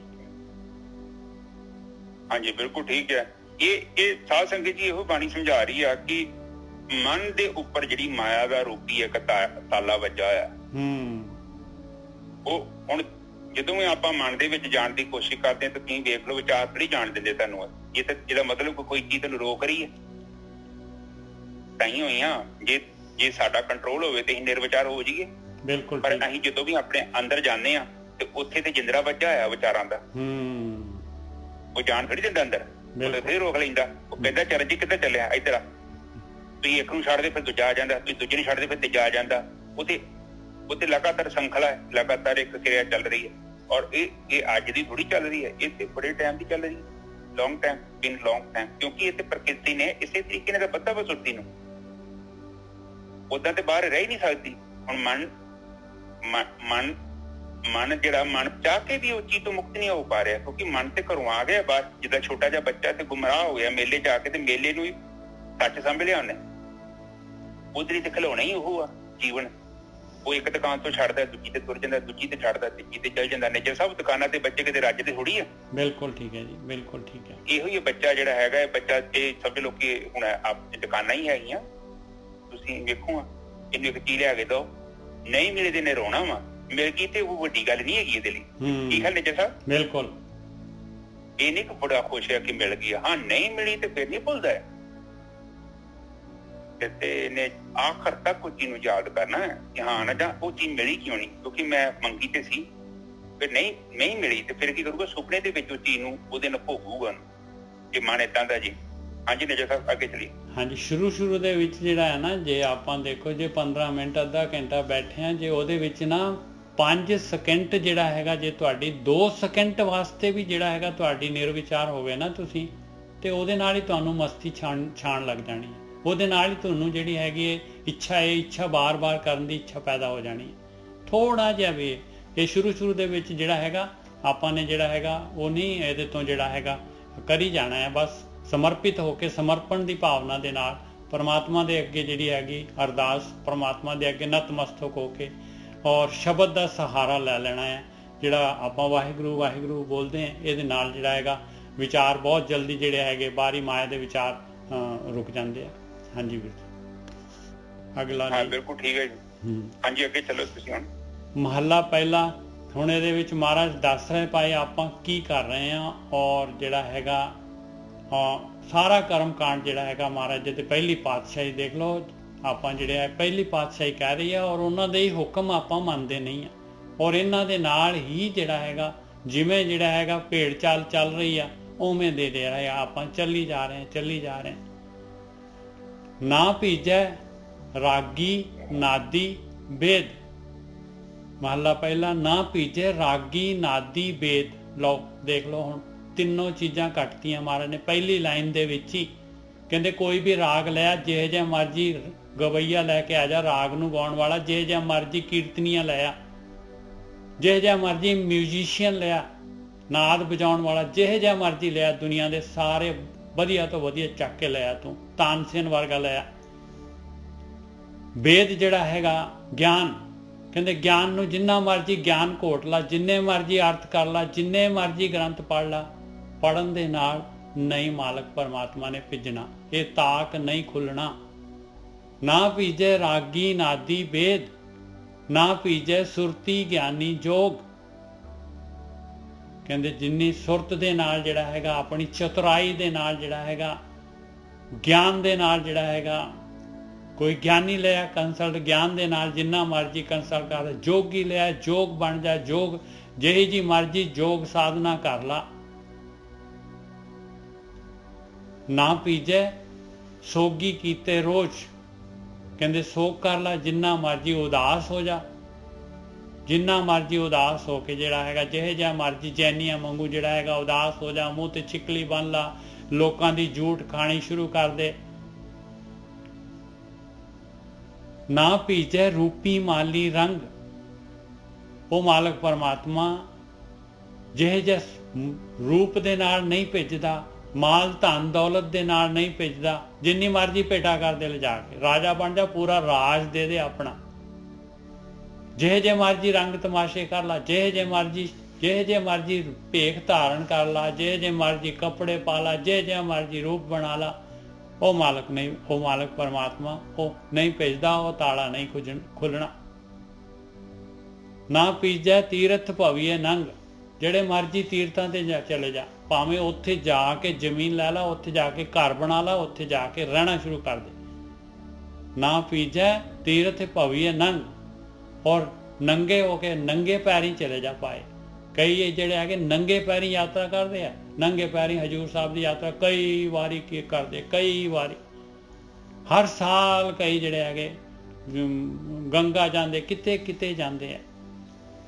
63 ਸਾਲ ਤੱਕ ਜਿਹੜੇ ਗੁਰੂ ਅਮਰਦਾਸ ਜੀ ਜਿਹੜੇ ਹੈਗੇ 63 ਸਾਲ ਤੱਕ ਜਿਹੜੇ ਕਰਮ ਕਾਂਡ ਕਰਦੇ ਰਹੇ, ਔਰ ਹਰ ਸਾਲ ਗੰਗਾ ਜਾਂਦੇ ਸੀਗੇ ਜੱਥਾ ਲੈ ਕੇ, ਹਰ ਸਾਲ ਜਾਂਦੇ ਸੀ। ਦੂਜੀ ਪਾਤਸ਼ਾਹੀ ਜਿਹੜੀ ਹੈਗੀ ਆ ਉਹ ਮਾਤਾ ਦੇ ਜਾਂਦੀ ਸੀ।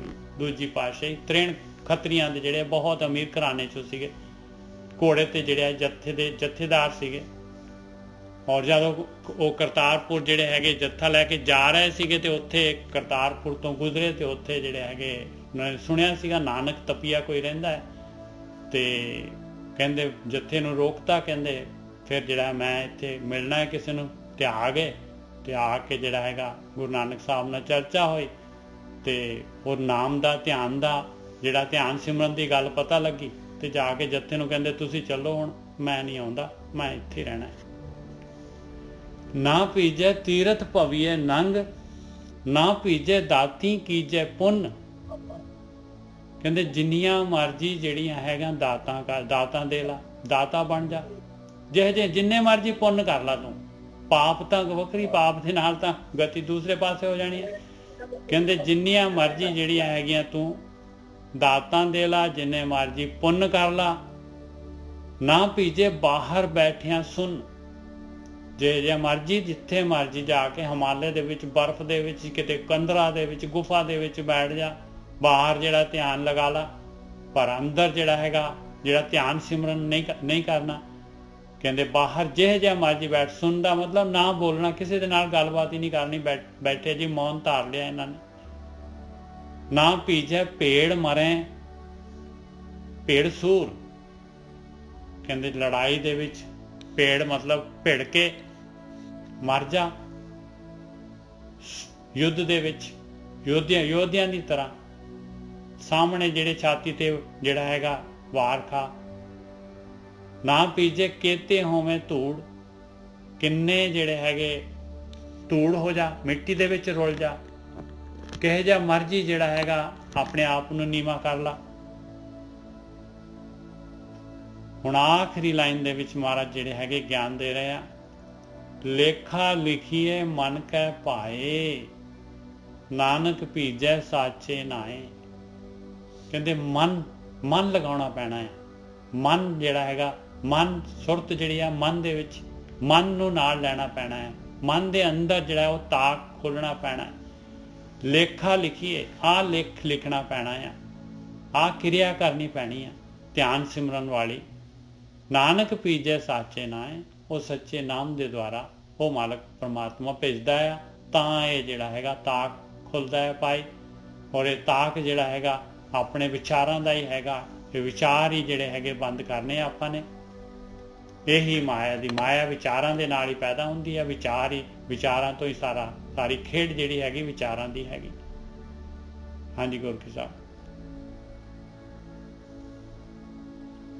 ਹਾਂਜੀ ਠੀਕ ਹੈ ਨਿਜਰ ਸਾਹਿਬ ਇੱਕ ਤੁਕ ਮੈਨੂੰ ਥੋੜੀ ਜਿਹੀ ਸਮਝਾਓ, ਜਿਹੜਾ ਮਾੜੀ ਜੀ ਮੈਨੂੰ ਥੋੜਾ ਜਿਹਾ ਲੱਗ ਰਿਹਾ। ਹਾਂਜੀ ਹਾਂਜੀ। ਇਹ ਆਹ ਜਿਹੜੀ ਲਿਖੀ ਨਾ ਦੂਜੀ ਤੁਕ ਹੈਗੀ, ਨਾ ਭੀਜੇ ਸੁਰਤੀ ਗਿਆਨੀ, ਮਤਲਬ ਹਾਂ ਇਹਦਾ ਮਤਲਬ ਇਹ ਤੇ ਨਹੀਂ ਗਾ ਨਾ ਭੀਜੇ ਸੁਰਤੀ ਗਿਆਨ ਜੋਗੀ, ਕਿ ਸੁਰਤੀ ਗਿਆਨ ਤੇ ਜੋਗਾਂ ਦੇ ਨਾਲ ਨਹੀਂ ਭੇਜਦੀ, ਜਾਂ ਮਤਲਬ ਨਹੀਂ। ਸੁਰਤੀ ਜਿਹੜੀ ਹੈ, ਸੁਰਤ ਜਿਹੜੀ ਹੈ, ਸੁਰਤ ਦੇ ਨਾਲ ਜਿਹੜੀ ਇਨਸਾਨ ਜਿਹਨੇ ਆਪਣੀ ਚਤੁਰਾਈ ਸੁਰਤ ਦੇ ਨਾਲ ਗਿਆਨੀ ਬਣ ਜਾਏ, ਜਿਹੋ ਜਿਹਾ ਮਰਜੀ ਗਿਆਨੀ ਬਣ ਜਾਏ, ਗਿਆਨ ਦੇ ਨਾਲ ਜਿਹੜੀ ਹੈ ਨਹੀਂ ਭੇਜਦਾ।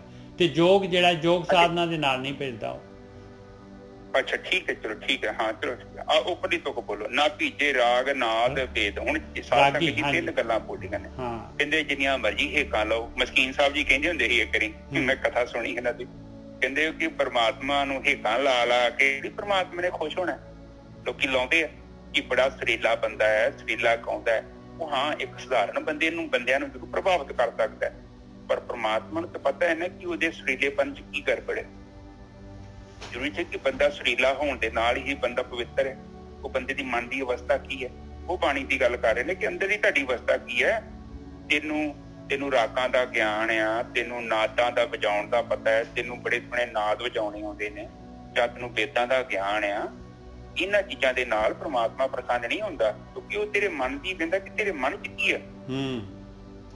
ਬਾਣੀ ਤੇ ਕਹਿ ਰਹੀ ਹੈ ਕਿ ਹੁਣ ਆਮ ਤੌਰ ਤੇ ਲੋਕਾਂ ਨੂੰ ਕਿਹੋ ਸਿਖਾਇਆ ਜਾਂਦਾ ਹੈ ਕਿ ਜਾ ਕੇ ਕੀਰਤਨ ਕਰੋ, ਵੇਦਾਂ ਨੂੰ ਪੜ੍ਹੋ। ਹੁਣ ਮੈਂ ਅੱਜ ਵੇਖਣ ਡਿਆ, ਮੈਂ YouTube ਤੇ ਵੀਡੀਓ ਵੇਖੀ ਤੇ 15-20 ਬੰਦੇ ਗੁਰੂ ਗ੍ਰੰਥ ਸਾਹਿਬ ਜੀ ਦਾ ਅੱਗੇ ਪ੍ਰਕਾਸ਼ ਕੀਤਾ, ਸਾਰੇ ਪੜ੍ਹੀ ਜਾਂਦੇ ਨੇ ਨਿਜਰ ਸਾਹਿਬ। ਤੇ ਉਹ ਕੀ ਹੈ? ਉਹੀ ਹੈ ਕਿ ਉਹ ਸਾਰੇ ਲੱਗੇ ਹੋਏ ਨੇ ਕਿ ਪੜ੍ਹ ਲਓ ਤੇ ਉਸ ਵਿੱਚ ਲਿਖਿਆ ਕਿ ਲਓ ਸਮਝ ਲਓ ਬਾਣੀ ਕਹਿੰਦੀ ਕੀ ਹੈ। ਉਹ ਗਿਆਨ ਨੂੰ ਨਹੀਂ ਸਮਝਿਆ ਜਾ ਰਿਹਾ, ਬਸ ਇਹ ਹੈ ਕਿ ਰਿਪੀਟ ਕਰ ਲਓ, ਪੜ੍ਹ ਲਓ ਤੇ ਮਨ ਨੂੰ ਸ਼ਾਂਤੀ ਮਿਲਦੀ, ਚਾਹੇ ਜਿੰਨੇ ਪਾਠ ਕਰ ਲਏ। ਬਾਣੀ ਇਹ ਚੀਜ਼ ਨੂੰ ਮਨਾ ਕਰਦੀ ਹੈ। ਆ ਦੇਖੋ ਵੇਦ ਜਿਹੜੇ ਹੁੰਦੇ ਨਾ, ਵੇਦਾਂ ਦਾ ਮਤਲਬ ਇਹੋ ਹੀ ਆ ਕਿ ਗਿਆਨ। ਜਿਹੜੇ ਮੰਦਿਰਾਂ ਦੇ ਵਿੱਚ ਲੋਕੀ ਵੇਦਾਂ ਨੂੰ ਪੜ੍ਹਦੇ ਆ ਨਿਜਰ ਸਾਹਿਬ। ਬਿਲਕੁਲ ਸਾਡੇ ਵਾਂਗੂ ਜਿੱਦਾਂ ਆਪਾਂ ਪਾਠ ਕਰਦੇ ਨਾ, ਇਹ ਵੀ ਲੋਕ ਇਸੇ ਤਰ੍ਹਾਂ ਹੀ ਪਾਠ ਕਰਦੇ ਪਏ ਆ। ਹੁਣ ਅਸੀਂ ਵੀ ਉਹ ਕੰਮ ਸ਼ੁਰੂ ਕਰਤਾ ਵਾ। ਇਹਨਾਂ ਦੇ ਕੋਲੋਂ ਤਾਂ ਆਪਾਂ ਨੂੰ ਆ ਗਿਆ ਨਾ। ਇਸੇ ਚੀਜ਼ ਨੂੰ ਤਾਂ ਮਹਾਰਾਜ ਨੇ ਮਨਾ ਕੀਤਾ ਸੀਗਾ। ਮਹਾਰਾਜ ਨੇ ਕਿ ਮਹਾਰਾਜ ਕੇ ਹਾਂ ਇਸੇ ਤੋਂ ਆਪਾਂ ਜ਼ਿਆਦਾ ਕਰਨ ਦੀ ਆਪਾਂ ਇਹਨਾਂ ਤੋਂ ਜ਼ਿਆਦਾ ਕਰਦੇ ਆ। ਬਿਲਕੁਲ ਸਹੀ ਹੈ। ਆ ਗਾਇਤਰੀ ਮੰਤਰ ਇਹੋ ਪੜ੍ਹਦੇ ਸੀ, ਉਹ ਕੁਝ ਕਰਕੇ ਤੇ ਬਾਣੀ ਯਾਦ ਕੀਤੀ ਆ ਕਿ ਤੁਸੀਂ ਉਹਨਾਂ ਨੂੰ ਪੜ੍ਹੀ ਜਾਣਦੇ ਜੋ, ਤੇ ਇੱਥੇ ਵੀ ਉਹ ਆਪਾਂ ਕੰਮ ਸ਼ੁਰੂ ਕਰਤਾ। ਆਪਾਂ ਤੇ ਇਹ ਸੋਚਦੇ ਕਿ ਹਾਂਜੀ ਕੀ ਹੋਇਆ ਜੀ, ਉਹ 5 ਸੁਖਮਨੀ ਸਾਹਿਬ ਦੇ ਪਾਠ ਕਰ ਲਏ। ਉਹ ਪਰਮਾਤਮਾ ਨੂੰ ਕੀ ਲੋੜ ਪਈ ਹੈ? ਤੁਸੀਂ ਕਿੰਨੇ ਪਾਠ ਕੀਤੇ ਲੈਣ ਤੇ ਤੂੰ ਇੱਕ ਬਾਣੀ ਤੇ ਲਿਖਿਆ ਇੱਕ ਸ਼ਬਦ ਮੇਰੇ ਪ੍ਰਾਣ ਬਸੇ ਹੈ, ਮੈਂ ਬੌੜ ਜਨਮ ਨਾ ਆਵਾਂ। ਉੱਥੇ ਇਹ ਥੋੜੀ ਕਿਹਾ ਕਿ ਗ੍ਰੰਥ ਯਾਦ ਕਰਨ ਦੇ ਨਾਲ ਤੁਹਾਡਾ ਜੀਵਨ ਥੋੜੀ ਉੱਚਾ ਹੋਣਾ। ਉਹ ਤਾਂ ਤੁਹਾਡੀ ਸਿਮਰਤੀ ਚ ਚੱਲ ਗਿਆ ਗਿਆਨ ਸਾਰਾ। ਹਾਂ ਦੇਖ ਲਓ ਇੰਨਾ ਚਿਰ ਸਾਡਾ ਹੁੰਦਾ। ਹਾਂਜੀ ਗੋਰਕੀ ਸਾਹਿਬ ਦੇਖੋ ਇਹਨਾਂ ਦੇ ਨਾ ਨਾਮ ਵੀ ਇਸ ਤਰ੍ਹਾਂ ਹੀ ਆ। ਦੇਖੋ ਬੇਦੀ, द्विवेदी, त्रिवेदी, 2 वेदां वाला, द्विवेदी हो गया 2 वेदां दे पाठ करने वाला, त्रिवेदी 3 वेदां दे पाठ, चतुर्वेदी 4 वेदां दे पाठ करने वाला हो गया, जिहड़ा 4 वेदां दा जानकार हैगा ज्ञाता। इस तो बाद त्रिपाठी 3 वारी पाठ करदा है, त्रिपाठी हो जांदा है। ਤੇ ਹੁਣ ਆਪਣੇ ਵੇਖ ਲਓ, ਆਪਣੇ ਘਰਾਂ ਚ ਵੀ ਇਹੋ ਹੀ ਹਾਲ ਹੈ। ਹੁਣ ਮੈਂ ਵੀ ਮੰਨ ਲਓ ਕਿ ਆਪਾਂ ਜੇ ਮੰਨ ਲਓ ਇਹਨਾਂ ਵਜ੍ਹਾ ਮੈਂ ਆਪਣੇ ਘਰ ਵੀ ਗੱਲ ਕਰ ਲੈਣਾ, ਖੰਡ ਪਾਠ ਰਖਾਇਆ ਹੁੰਦਾ, ਉੱਥੇ ਬੈਠਾ ਤਾਂ ਕੋਈ ਵੀ ਨਹੀਂ ਹੁੰਦਾ। ਨਾ ਨਾ ਨਾ ਬਿਲਕੁਲ ਨਹੀਂ ਬੈਠਾ। ਸਪੀਕਰ ਲਾਇਆ ਹੁੰਦਾ, ਸਪੀਕਰ ਲਾ ਕੇ ਤੇ ਸਾਰੇ ਪਿੰਡ ਨੂੰ ਸੁਣਾਇਆ ਹੁੰਦਾ ਕਿ ਨਹੀਂ ਖੰਡ ਪਾਠ ਰਖਾਇਆ। ਬਸ ਹੈ ਉਹ ਭੁਲਿਆ ਸੁਣਨਾ ਤੇ ਤੂੰ ਆ, ਤੂੰ ਏਡਾ ਵੱਡਾ ਸਪੀਕਰ ਲਾਇਆ ਤੇ ਨਾਲੇ ਲੋਕਾਂ ਨੂੰ ਪਰੇਸ਼ਾਨ ਕੀਤਾ ਹੈ। ਤੂੰ ਆਪ ਤਾਂ ਸਮਝਦਾ ਨਹੀਂ ਪਿਆ ਤੇ ਦੂਜਿਆਂ ਨੂੰ ਕਿਉਂ ਸੁਣਾਉਂਦੇ? ਤੇ ਹੁਣ ਉਹ ਕੀ ਸੁਣਨਗੇ, ਕੀ ਸਮਝਣਗੇ? ਇਹ ਮਜ਼ਾਕ ਹੈ ਕੋਈ? ਇਹ ਤੇ ਬੜੀ ਬਰੀਕ ਗੇਮ ਹੈ ਤੇ ਬੜਾ ਇਹ ਇਸੇ ਲਈ ਨਿੱਜਰ ਸਾਹਿਬ ਲੋਕੀ ਆਸ਼ਰਮਾਂ 'ਚ ਜਾ ਕੇ ਗਿਆਨ ਲੈਂਦੇ ਸੀ। ਅੱਜ ਕੱਲ ਤਾਂ ਗੁਰਕੀ ਸਾਹਿਬ ਜਿਹੜੇ ਚਾਰ ਦੇਖੋ ਪਿੰਡ ਦੇ ਵਿੱਚ ਜਾਣਾ, ਮੈਂ ਪਿੰਡ ਦੇ ਵਿੱਚ ਜਾਣਾ, ਉੱਥੇ 4-4 5-5 ਸਪੀਕਰ ਜਿਹੜੇ ਹੈਗੇ ਆ, ਕਿਸੇ ਕੋਈ ਐਸਪਤੀ ਦਾ ਸਪੀਕਰ ਹੈ, ਇਹ ਜਿਹੜੀ ਆ ਗਈ ਉਹ ਕੀ ਕਹਿੰਦੇ ਜੀ, ਇਹ ਜਿਹੜੇ ਹੁੰਦੇ ਆ, ਜਿਹੜੇ ਤਰਖਾਣ ਹੁੰਦੇ ਆ ਉਹਨਾਂ ਦਾ ਹੈਗਾ, ਇਹ ਜਿਹੜੇ ਦੂਜੇ ਹੈਗੇ ਸ਼ਡਿਊਲ ਉਹਨਾਂ ਦਾ ਹੈਗਾ, ਇਹ ਜੱਟਾਂ ਦਾ ਹੈਗਾ, ਇਹ ਫਲਾਨਿਆਂ ਦਾ ਹੈਗਾ ਜੀ ਗੁਰਦੁਆਰਾ। ਔਰ ਹਰੇਕ ਤੋਂ ਕਿਸੇ ਤੋਂ ਸੁਖਮਨੀ ਸਾਹਿਬ ਚੱਲ ਰਿਹਾ, ਕਿਸੇ ਤੋਂ ਆਸਾ ਦੀ ਵਾਰ ਸ਼ੁਰੂ ਹੋ ਗਈ, ਕਿਸੇ ਤੋਂ ਜਿਹੜਾ ਕਿ ਜਪਜੀ ਸਾਹਿਬ ਸ਼ੁਰੂ ਹੋ ਗਿਆ। ਸਾਰੇ ਲੱਗੇ ਆ ਉਹ ਪਤਾ ਹੀ ਨਹੀਂ ਲੱਗਦਾ ਬੋਲ ਕੀ ਰਹੇ ਆ, ਪਤਾ ਹੀ ਨਹੀਂ ਲੱਗਦਾ ਬੋਲ ਕੀ ਰਹੇ ਆ। ਮੇਰੇ ਵਰਗੇ ਨੂੰ ਨਹੀਂ ਟਾਈਮ ਮਿਲਿਆ ਤੇ ਮੈਂ ਕੈਸਟ ਹੀ ਲਾ ਲੈਣੀ ਆ। ਹਾਂ ਬਿਲਕੁਲ, ਪਹਿਲਾਂ ਇਹ ਕੈਸਟਾਂ ਹੀ ਲਾਉਂਦੇ ਸੀ, ਹੁਣ ਹਟਾਤੇ ਇਹਨਾਂ ਨੇ, ਹੁਣ ਹਟਾਤੇ। ਪਹਿਲਾਂ ਤਾਂ ਕੈਸਟਾਂ ਹੀ ਲੱਗਦੀਆਂ ਸੀ। ਹਾਂ, ਇਹ ਤੇ ਇਹਨਾਂ ਨੂੰ ਡਿਸੀਜਨ ਲੈਣਾ ਚਾਹੀਦਾ ਔਰ ਥੋੜਾ ਜਿਹਾ ਇਹ ਕੋਈ ਜੇ ਤੇ ਰਾਈਟ ਡਾਇਰੈਕਸ਼ਨ ਦੇਣਾ ਚਾਹੁੰਦੇ ਕੌਮ ਨੂੰ ਤੇ ਕੋਈ ਕਾਲੇ ਵਾਲਾ ਮਸਲਾ ਨਹੀਂ ਹੈਗਾ। ਇਹ ਤੇ ਬੜਾ ਧੀਰਜ ਦੇ ਨਾਲ ਪਹਿਲਾਂ ਐਕਸਪਲੇਨ ਕਰਨ ਕਿ ਸਾਨੂੰ ਪਤਾ ਨਹੀਂ ਸੀ, ਜੋ ਅਸੀਂ ਕੀਤਾ ਉਹ ਛੱਡ ਦੋ ਸਾਰਾ, ਇਹਨੂੰ ਨਵੇਂ ਤਰੀਕੇ ਨਾਲ ਸ਼ੁਰੂ ਕਰੀਏ ਤੇ ਤਾਂ ਥੋੜਾ ਜਿਹਾ ਕੁਝ ਲੱਭੇ। ਨਹੀਂ ਤੇ ਲੋਕੀ ਤੇ ਜਪਜੀ ਸਾਹਿਬ ਦਾ ਪਾਠ ਪੜ੍ਹ ਕੇ ਆਪਣੇ ਨੂੰ ਸਮਝਦੇ ਕਿ ਮੈਂ ਧਾਰਮਿਕ ਆ, ਉੱਥੇ ਝਾੜੂ ਮਾਰਿਆ ਗੁਰਦੁਆਰੇ ਜਾ ਕੇ ਤੇ ਮੁੜ ਕੇ ਸਾਰਾ ਦਿਨ ਆਪਣਾ ਹੀ ਕੰਮ ਕੀਤਾ, ਆਪਣਾ ਹੀ ਤਬਲਾ ਵਜਾਇਆ ਤੇ ਉਹਨੂੰ ਲੋਕੀ ਸਮਝਦੇ ਕਿ ਧਾਰਮਿਕ ਹੋ ਗਏ, ਮੱਥਾ ਟੇਕ ਕੇ ਪ੍ਰਸ਼ਾਦ ਚੜਾਏ, ਉਹੀ ਧਾਰਮਿਕ ਬੰਦਾ। ਤੇ ਖਾਸ ਕਰਕੇ ਸਿੱਖ ਧਰਮ 'ਚ ਤੇ ਇਹ ਪ੍ਰੋਬਲਮ ਹੈ, ਲੋਕੀ ਸੋਚਦੇ ਕਿ ਅਸੀਂ ਧਾਰਮਿਕ ਹੋ ਗਏ ਕਿ ਮੈਂ ਇੱਥੇ ਚੰਡੀਗੜ੍ਹੋਂ ਜੀ ਰੋਜ਼ ਤੇਰੀ ਮੱਥਾ ਟੇਕਣ ਆਉਣਾ। ਲੋਕੀ ਸੋਚਦੇ ਕਿ ਇਹੋ ਧਾਰਮਿਕ ਹੈ। ਉਹ ਪਰਮਾਤਮਾ ਥੋੜੀ ਚਾਹੁੰਦਾ ਕਿ ਤੂੰ ਇੱਥੇ 3 ਘੰਟੇ ਜਾਣ ਤੇ 3 ਘੰਟੇ ਆਉਣ ਚ ਖਰਾਬ ਕਰ। ਤੂੰ ਜੀਵਨ ਦਾ ਤੇਰਾ ਮਨੋਰਥ ਕੀ ਹੈ? ਤੂੰ ਉਹ ਆਪਣੇ ਕੰਮ ਨੂੰ ਸਹੀ ਕਰੇਗਾ ਤੇ ਉਹੀ ਤੇਰਾ ਧਰਮ ਹੈ। ਨਿੱਜਰ ਸਾਹਿਬ ਬਿਲਕੁਲ ਠੀਕ ਹੈ ਜੀ। ਪਰ ਇੰਨੀ ਗੱਲ ਕਹਿਣ ਲਈ ਹਿੰਮਤ ਚਾਹੀਦੀ ਹੈ। ਉਹੀ ਗੱਲ ਆ ਨਾ, ਜਿਹੜੀ ਹੁਣ ਤਾਣਾ ਹੀ ਵਿਗੜਿਆ ਪਿਆ ਆ ਤੇ ਫਿਰ ਜਿਹੜਾ ਹੈਗਾ ਫਿਰ ਇਹ ਜਦ ਇਸ ਜਗ੍ਹਾ ਦੇ ਉੱਤੇ ਜਿਹੜਾ ਹੈਗਾ ਜਦ ਕੋਈ ਇਸ ਜਗ੍ਹਾ ਇਸ ਤਾਣੀ ਨੂੰ ਖੋਲਣ ਦੀ ਕੋਸ਼ਿਸ਼ ਕਰੂਗਾ ਤੇ ਉਹ ਫਿਰ ਉਹਨਾਂ ਨੇ ਉਹਦੇ ਨਾਲ ਉਹਨਾਂ ਨੂੰ ਪਸੰਦ ਥੋੜੀ ਨਾ ਆਉਣਾ ਕਿਸੇ ਨੂੰ। ਸੁੱਤੇ ਨੂੰ ਉਠਾਈਏ, ਨਹੀਂ ਸੁੱਤਿਆਂ ਨੂੰ ਉਠਾਈਏ ਨਾ ਤੇ ਉਹਨੇ ਔਖਾ ਹੋਣਾ, ਬੰਦੇ ਨੂੰ ਚੰਗਾ ਥੋੜੀ ਲੱਗਦਾ। ਬਿਲਕੁਲ। ਹਾਂਜੀ ਨਿੱਜਰ ਸਾਹਿਬ ਅੱਗੇ ਬੋਲੀਏ ਜੀ। ਨਾ ਭੀਜੈ ਸੋਗੀ ਕੀਤੇ ਰੋਜ਼, ਕਹਿੰਦੇ ਕਿੰਨਾ ਮਰਜੀ ਸੋ ਕਰ ਲਾ, ਉਦਾਸੀ ਕਰ ਲਾ। ਜੈਨੀਆਂ ਵਾਂਗੂ ਜਿਹੜੇ ਜੈਨੀਆਂ ਤੋਂ ਜ਼ਿਆਦਾ ਕੌਣ ਕਰੂਗਾ? ਦੇਖ ਲਓ ਕਿੰਨੇ ਵਿਚਾਰੇ ਜਿਹੜੇ ਹੈਗੇ ਸਿਰ ਦੇ ਵਾਲ ਵੀ ਖਵਾ ਲੈਂਦੇ ਆ, ਹੋਰ ਜਿਹੜੇ ਮੂੰਹ ਤੇ ਵੀ ਚਿਕਲੀ ਲਾ ਲੈਂਦੇ ਆ, ਪੈਰਾਂ ਤੋਂ ਵੀ ਨੰਗੇ ਰਹਿ ਜਾਂਦੇ ਆ, ਔਰ ਖਾਣਾ ਵੀ ਜਿਹੜਾ ਹੈਗਾ ਮੰਗ ਕੇ ਖਾਂਦੇ ਆ। ਨਾ ਭੀਜੈ ਸੋਗੀ ਕੀਤੇ ਰੋਜ਼, ਨਾ ਭੀਜੈ ਰੂਪੀ ਮਾਲੀ ਰੰਗ। ਕਿੰਨੇ ਮਰਜੀ ਜਿਹੜਾ ਹੈਗਾ ਪੈਸੇ ਧਨ ਦੌਲਤ, ਜਿਹੜੇ ਕਿਹੇ ਜੀ ਮਰਜੀ ਰੂਪ ਸੁੰਦਰਤਾ ਤੇ ਰੰਗ, ਕਿਹੇ ਜੇ ਮਰਜੀ ਰੰਗ ਤਮਾਸ਼ੇ, ਜਿਹੇ ਜੇ ਮਰਜੀ ਜਿਹੜੇ ਹੈਗੇ ਇਹਨਾਂ ਦੇ ਨਾਲ, ਜੇ ਮਰਜੀ ਤੂੰ ਜਿਹੜਾ ਹੈਗਾ ਰਾਸ ਲੀਲਾ ਪਾ ਲਾ, ਜੇ ਮਰਜੀ ਜੋ ਮਰਜੀ ਕਰ ਲਾ। ਜਿਹੜੇ ਹੈਗੇ ਕੋਈ ਰਾਮ ਲੀਲਾ ਕਰਦਾ ਹੈ, ਕੋਈ ਜਿਹੜਾ ਹੈਗਾ ਕ੍ਰਿਸ਼ਨ ਜੀ ਦੀ ਉਹ ਕਰਦੇ ਆ। ਕਹਿੰਦੇ ਜਿਹੇ ਜਿਹਾ ਮਰਜੀ ਕਰ ਲਾ, ਉਹ ਮਾਲਕ ਪਰਮਾਤਮਾ ਇਹਦੇ ਨਾਲ ਨਹੀਂ ਭਿੱਜਦਾ ਔਰ ਉਹ ਤਾਕ ਨਹੀਂ ਉਗੜਨਾ ਇਹਦੇ ਨਾਲ। ਨਾ ਭੀਜੇ ਤੀਰਥ ਪਵੀਏ ਨੰਗ, ਇਹ ਨੰਗੇ ਪੈਰੀ ਜਿਹੇ ਜਿਹਾ ਮਰਜੀ ਜਿੱਥੇ ਮਰਜੀ ਤੀਰਥਾਂ ਤੇ ਚਲੇ ਜਾ, ਔਰ ਨਹੀਂ ਉਹ ਮਾਲਕ ਪਰਮਾਤਮਾ ਜਿਹੜਾ ਹੈਗਾ ਇਹਨੂੰ ਬਾਣੀ ਜਿਹੜੀ ਹੈ ਰਿਜੈਕਟ ਕਰ ਰਹੀ ਹੈ। ਇਹਨੂੰ ਭਗਤੀ ਜਿਹੜੀ ਹੈ ਨਹੀਂ ਸ਼ਾਮਿਲ ਕਰਦੀ। ਇਹਨੂੰ ਭਗਤੀ ਕਰਮ ਕਾਂਡ ਹੈਗੇ, ਕਰਮ ਕਾਂਡ ਦੇ ਹੈਗੇ। ਇਹਦਾ ਕਰਮ ਕਾਂਡ ਦਾ ਫਲ ਮਿਲੂਗਾ, ਪਰ ਕਰਮ ਕਾਂਡਾਂ ਦੇ ਵਿੱਚ ਹੀ ਮਿਲੂਗਾ ਤੈਨੂੰ ਫਲ। ਅਗਲੇ ਜਨਮ ਦੇ ਵਿੱਚ ਜਿਹੜਾ ਹੈਗਾ ਕੋਈ ਵੱਧ ਫੈਸਿਲਿਟੀ ਮਿਲ ਜਾਵੇ ਕਿ ਇਹਦੇ 'ਚ ਘੱਟ ਤੋਂ ਘੱਟ ਤੂੰ ਜਿਹੜਾ ਹੈਗਾ ਦੂਜਿਆਂ ਨੂੰ ਤਾਂ ਨਹੀਂ ਤਕਲੀਫ ਦੇ ਰਿਹਾ, ਪਾਪ ਤਾਂ ਨਹੀਂ ਕਰ ਰਿਹਾ। ਇਹ ਜਿਹੜਾ ਆਪਣੇ ਆਪ ਨੂੰ ਜਿਹੜਾ ਹੈਗਾ ਗਲਤ ਡਾਇਰੈਕਸ਼ਨ 'ਚ ਲਿਜਾ ਰਹੇ ਆ, ਪਰ ਤੇਰੀ ਕੋਸ਼ਿਸ਼ ਜਿਹੜੀ ਹੈਗੀ ਆ ਉਹ ਜਿਹੜੀ ਹੈਗੀ ਆ ਇਹਦੀ ਧਿਆਨ ਪਰਮਾਤਮਾ ਦੇ ਵੱਲ ਨੂੰ ਜਾਣ ਦੀ ਇੱਛਾ ਤਾਂ ਹੈ ਤੇਰੀ, ਪਰ ਤੈਨੂੰ ਜਿਹੜੇ ਹੈਗੇ ਆ ਤੂੰ ਗਲਤ ਡਾਇਰੈਕਸ਼ਨ, ਗਲਤ ਚੇਟੇ ਚੜਿਆ ਹੋਇਆ ਆ। ਗਲਤ ਗਿਆਨ ਹੈਗਾ ਤੇਰੇ ਕੋਲ। ਗਿਆਨਹੀਣੰ ਅਗਿਆਨ ਪੂਜਾ, ਅੰਧ ਵਰਤਾਰਾ ਭਾਵ ਦੂਜਾ। ਗਿਆਨ ਹੈ ਨਹੀਂਗਾ, ਅਗਿਆਨਤਾ ਦੇ ਨਾਲ ਪੂਜਾ ਕਰ ਰਿਹਾ ਹੈ ਤੂੰ, ਤੇ ਅੰਧ ਵਰਤਾਰਾ ਹਨੇਰਾ ਹੈ ਤੇਰੇ ਕੋਲ ਹੈ ਹੀ ਨਹੀਂ। ਜਿਹੜੀ ਚਾਬੀ ਕਿੱਥੋਂ ਲੱਭਣੀ ਆ ਜਿਹੜੀ ਹੈ ਇਹ ਪਰਮੇਸ਼ਰ ਦੇ ਨਾਮ ਦਾ ਧਿਆਨ ਸਿਮਰਨ ਵਾਲੀ ਗੱਲ। ਤੇ ਦੂਜਾ ਭਾਵ ਹੀ ਹੈ ਮਾਇਆ ਦੇ ਵਿੱਚ ਹੀ ਗਤੀ ਕਰ ਰਹੇ ਆ। ਹਾਂਜੀ ਵੀਰ ਜੀ। ਹਾਂਜੀ ਬਿਲਕੁਲ ਠੀਕ ਹੈ। ਸਾਧ ਸੰਗਤ ਜੀ ਉੱਪਰ ਕਹਿ ਰਹੇ ਨੇ ਨਾ ਭੀਜੇ ਸੋਗੀ ਕੀਤੇ ਰੋਜ਼। ਹੁਣ ਕਹਿੰਦੇ ਕਈ ਬੰਦੇ ਵੇਖੋ ਉਦਾਸੀਨ ਪਹਿਲਾਂ ਪੰਥ ਹੁੰਦੇ ਸੀ, ਉਦਾਸੀਨ ਸੰਤ ਹੁੰਦੇ। ਹਾਂ ਉਦਾਸੀ ਹੁਣ ਵੀ ਹੈਗੇ ਜੀ, ਹੁਣ ਵੀ ਹੈ। ਲੰਮਾ ਮੂੰਹ ਲੈ ਕੇ, ਬੁਝਿਆ ਜਿਹਾ ਮੂੰਹ ਲੈ ਕੇ ਉਦਾਸ ਆਪਣੇ ਆਪ ਨੂੰ ਉਦਾਸ ਬਣਾਉਣਾ। ਪਰ ਦੇਖੋ ਪ੍ਰਮਾਤਮਾ ਤੇ ਉਦਾਸੀ ਦਾ ਮੇਲ ਕਿੱਥੇ ਹੈਗਾ ਯਾਰ। ਪ੍ਰਮਾਤਮਾ ਤੇ ਗੁਲਾਬ ਦੇ ਫੁੱਲ ਬਣਾਉਂਦਾ ਪਿਆ, ਉੱਤੇ ਕਿੱਦਾਂ ਖਿੜੋ, ਖੁਸ਼ ਰਹੋ ਯਾਰ।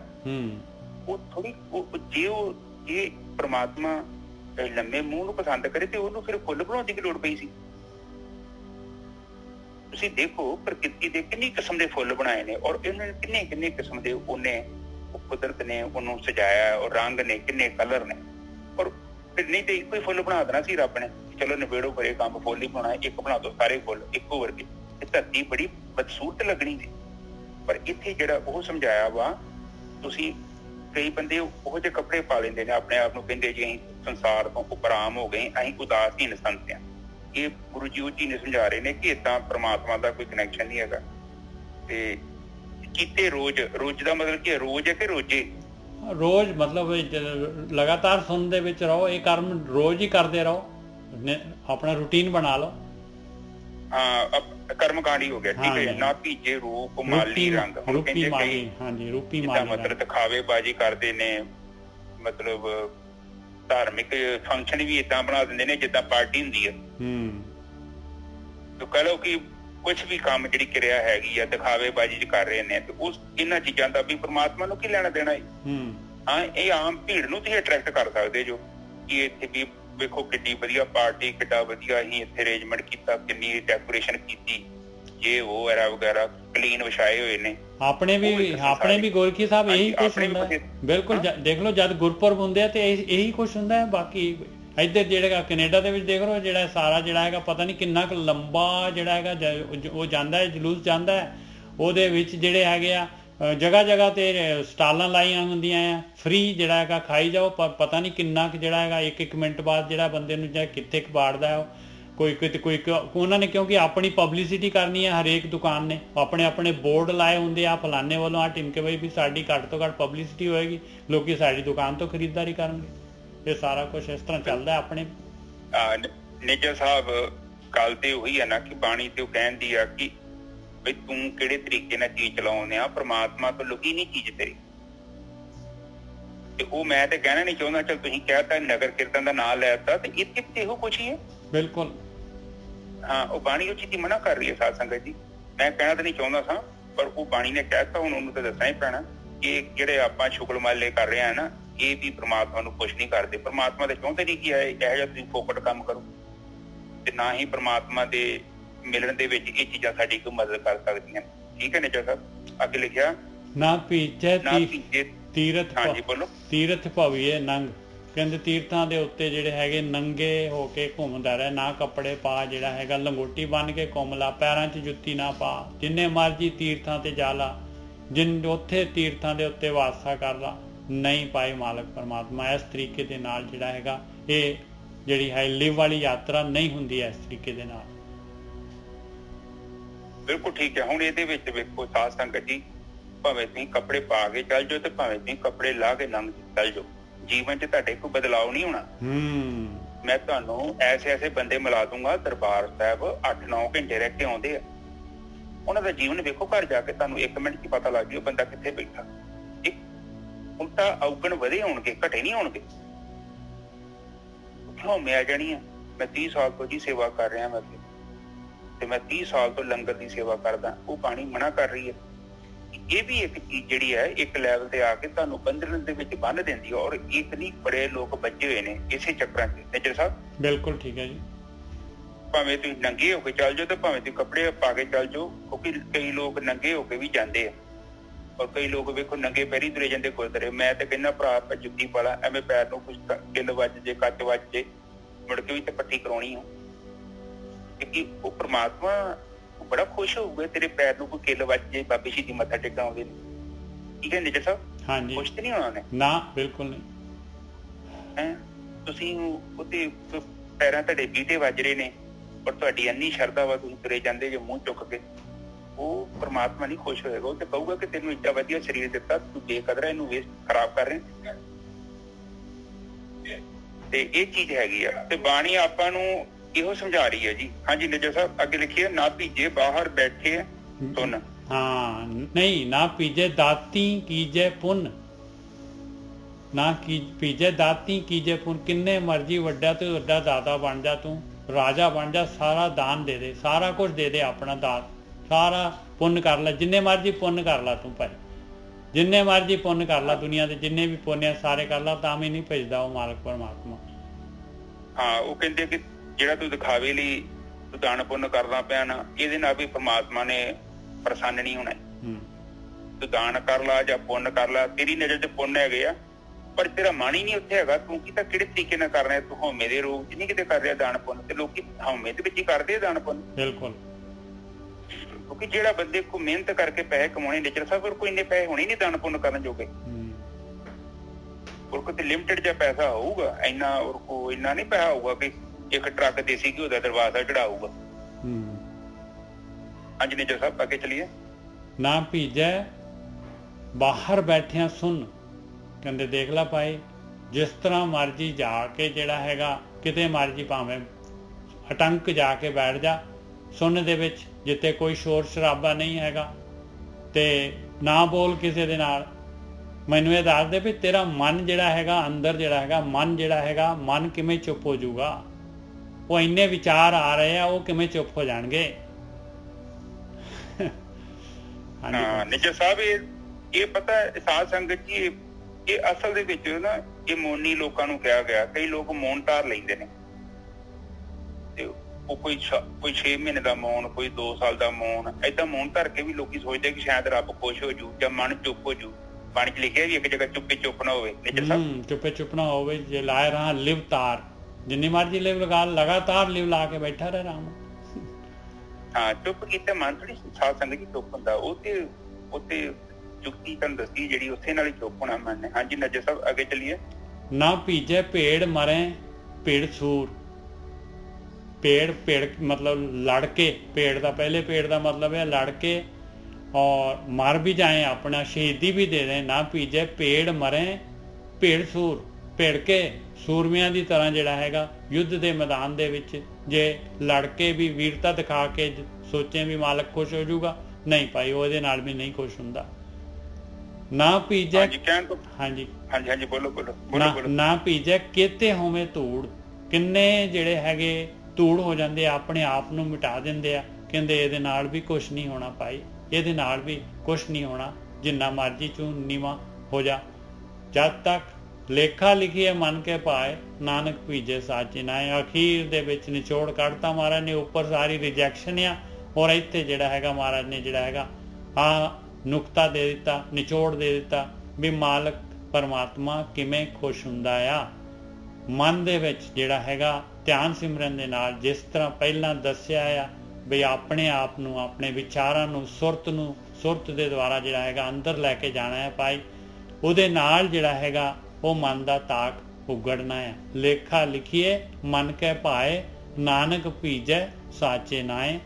ਔਰ ਆ ਜਿਹੜੀ ਹੈਗੀ ਇਹ ਬਾਣੀ ਜਿਹੜੀ ਹੈਗੀ ਦੇਖ ਲਓ, ਇਹੀ ਚਾਬੀ ਹੈਗੀ, ਆਪਾਂ ਨੂੰ ਇਹ ਚਾਬੀ ਦੇ ਰਹੀ ਆ, ਪਰ ਆਪਾਂ ਨੇ ਜਿਹੜਾ ਹੈਗਾ ਫਿਰ ਵਾਪਸ ਉੱਥੇ ਹੀ ਚਲੇ ਜਾਣਾ ਹੈ। ਉਹੀ ਰੂਟੀਨ, ਉਹੀ ਸਾਰਾ ਕੁਝ ਜਿਵੇਂ ਚੱਲ ਰਹੇ ਆ, ਵਾਪਸ ਇਹ ਚਾਬੀ ਨੂੰ ਲੈਣਾ ਹੀ ਨਹੀਂ ਹੈ।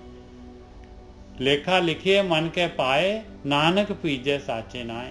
ਉਹ ਪਰਮੇਸ਼ਰ ਸੱਚੇ ਨਾਮ ਦੇ ਦੁਆਰਾ, ਧਿਆਨ ਸਿਮਰਨ ਦੇ ਦੁਆਰਾ ਭੇਜਦਾ ਹੈ ਭਾਈ, ਜਿਹੜਾ ਆਪਣੇ ਅੰਦਰ ਵੜਦਾ ਹੈ, ਆਪਣੇ ਅੰਦਰ ਆਪਣੇ ਆਪ ਨੂੰ ਦੇਖਦਾ ਹੈ ਕਿ ਮੇਰਾ ਮਨ ਜਿਹੜਾ ਹੈਗਾ ਕੀ ਕਰ ਰਿਹਾ ਹੈ, ਕਿੱਧਰ ਦੇ ਵਿਚਾਰ ਇਹਨੂੰ ਮਨ ਨੂੰ ਮਿਲ ਰਹੇ ਆ, ਸੁਰਤ ਜਿਹੜੀ ਹੈ ਸੁਰਤ ਦੇ ਥਰੂ, ਤੇ ਉਹਦੇ ਨਾਲ ਜਿਹੜਾ ਹੈਗਾ ਫਿਰ ਇਹ ਖੇਡ ਜਿਹੜੀ ਹੈਗੀ ਆ ਇਸ ਤਰੀਕੇ ਦੇ ਨਾਲ ਜਿਹੜੀ ਹੈ ਇਸ ਲਿਵ ਵਾਲੇ ਰਸਤੇ ਤੇ ਜਿਹੜਾ ਹੈਗਾ ਚੱਲ ਕੇ ਔਰ ਖੇਡ ਜਿੱਤੀ ਜਾ ਸਕਦੀ।